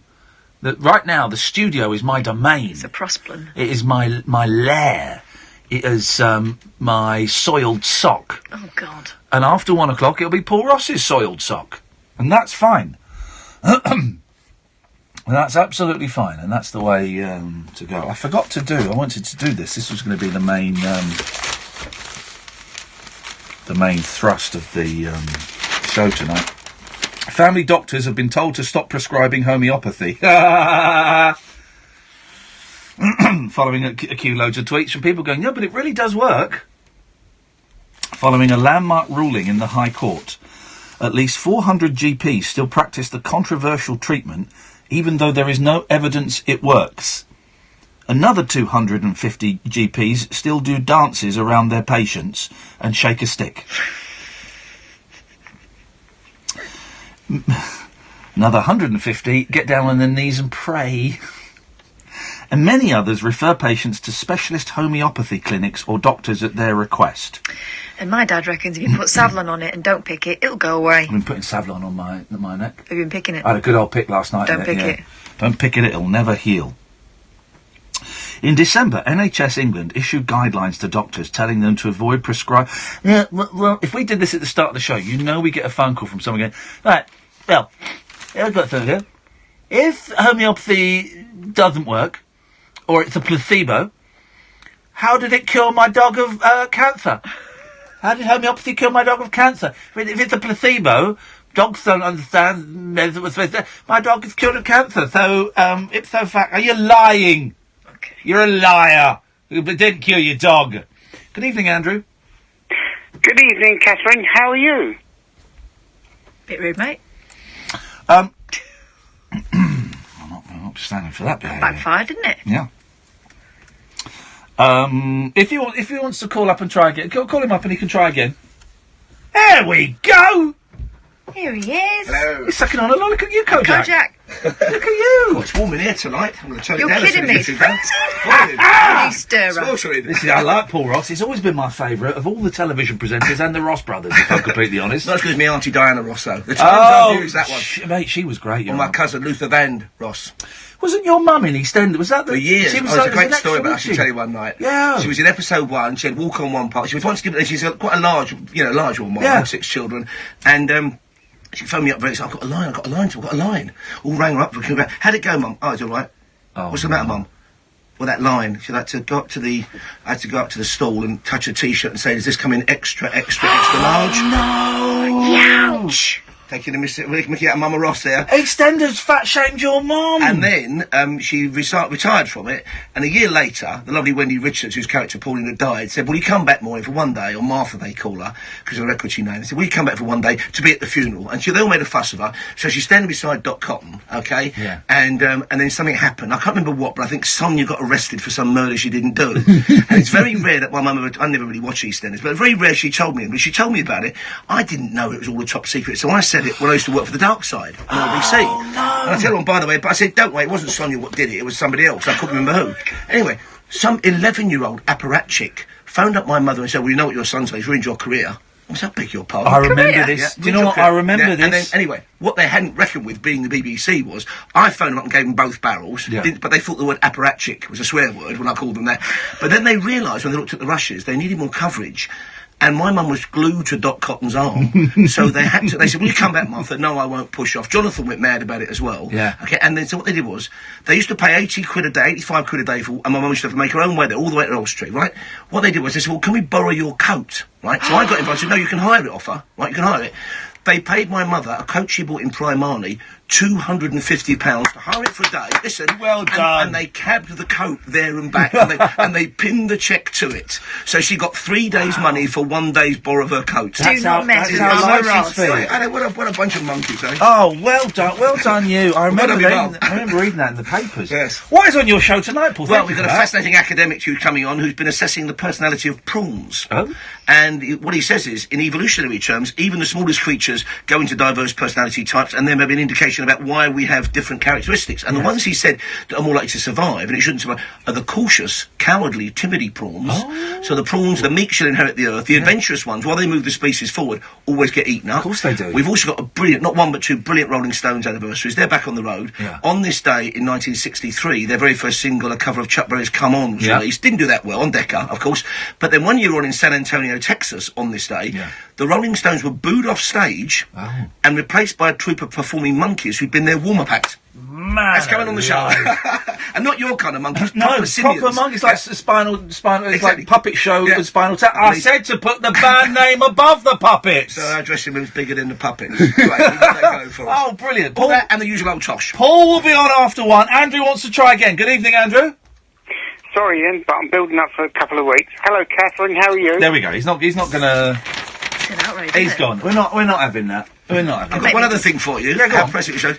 Not one but two adverts for Father's Days of music centres or boomboxes with cassette players involved. For Father's Day, cassettes are on the way back, and then some. You heard it on the Iain Lee and Catherine Ball show first. I've got when I got telly money, the first thing I bought was a really lovely stacking. I bought a set of NADs.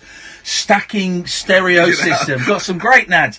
Stacking stereo system. And I've still got it. Wow. And it plays. I mean, it was about 1,600 quid for the double cassette deck, the CD player, the turntable. Double cassette deck. Oh, and it's beautiful. And this was 18, 19 years ago, and it sounds incredible, man. So I can't wait to get that set But remember, home taping is illegal, and it's killing live music. Music's been a long time dying, but it's killing it. Paul Ross will be on at 1. Thank you, Catherine. Thank you, Sam. Thank you to nearly all of the callers this evening. We shall be back this evening at 10 o'clock. Until then, from us, ta-ta. Radio. We've got entertainment, and we're not afraid to use it. Talk Radio. We've got it at Selco. Selco, it's where the trade goes. At Selco Builders Warehouse, we've got real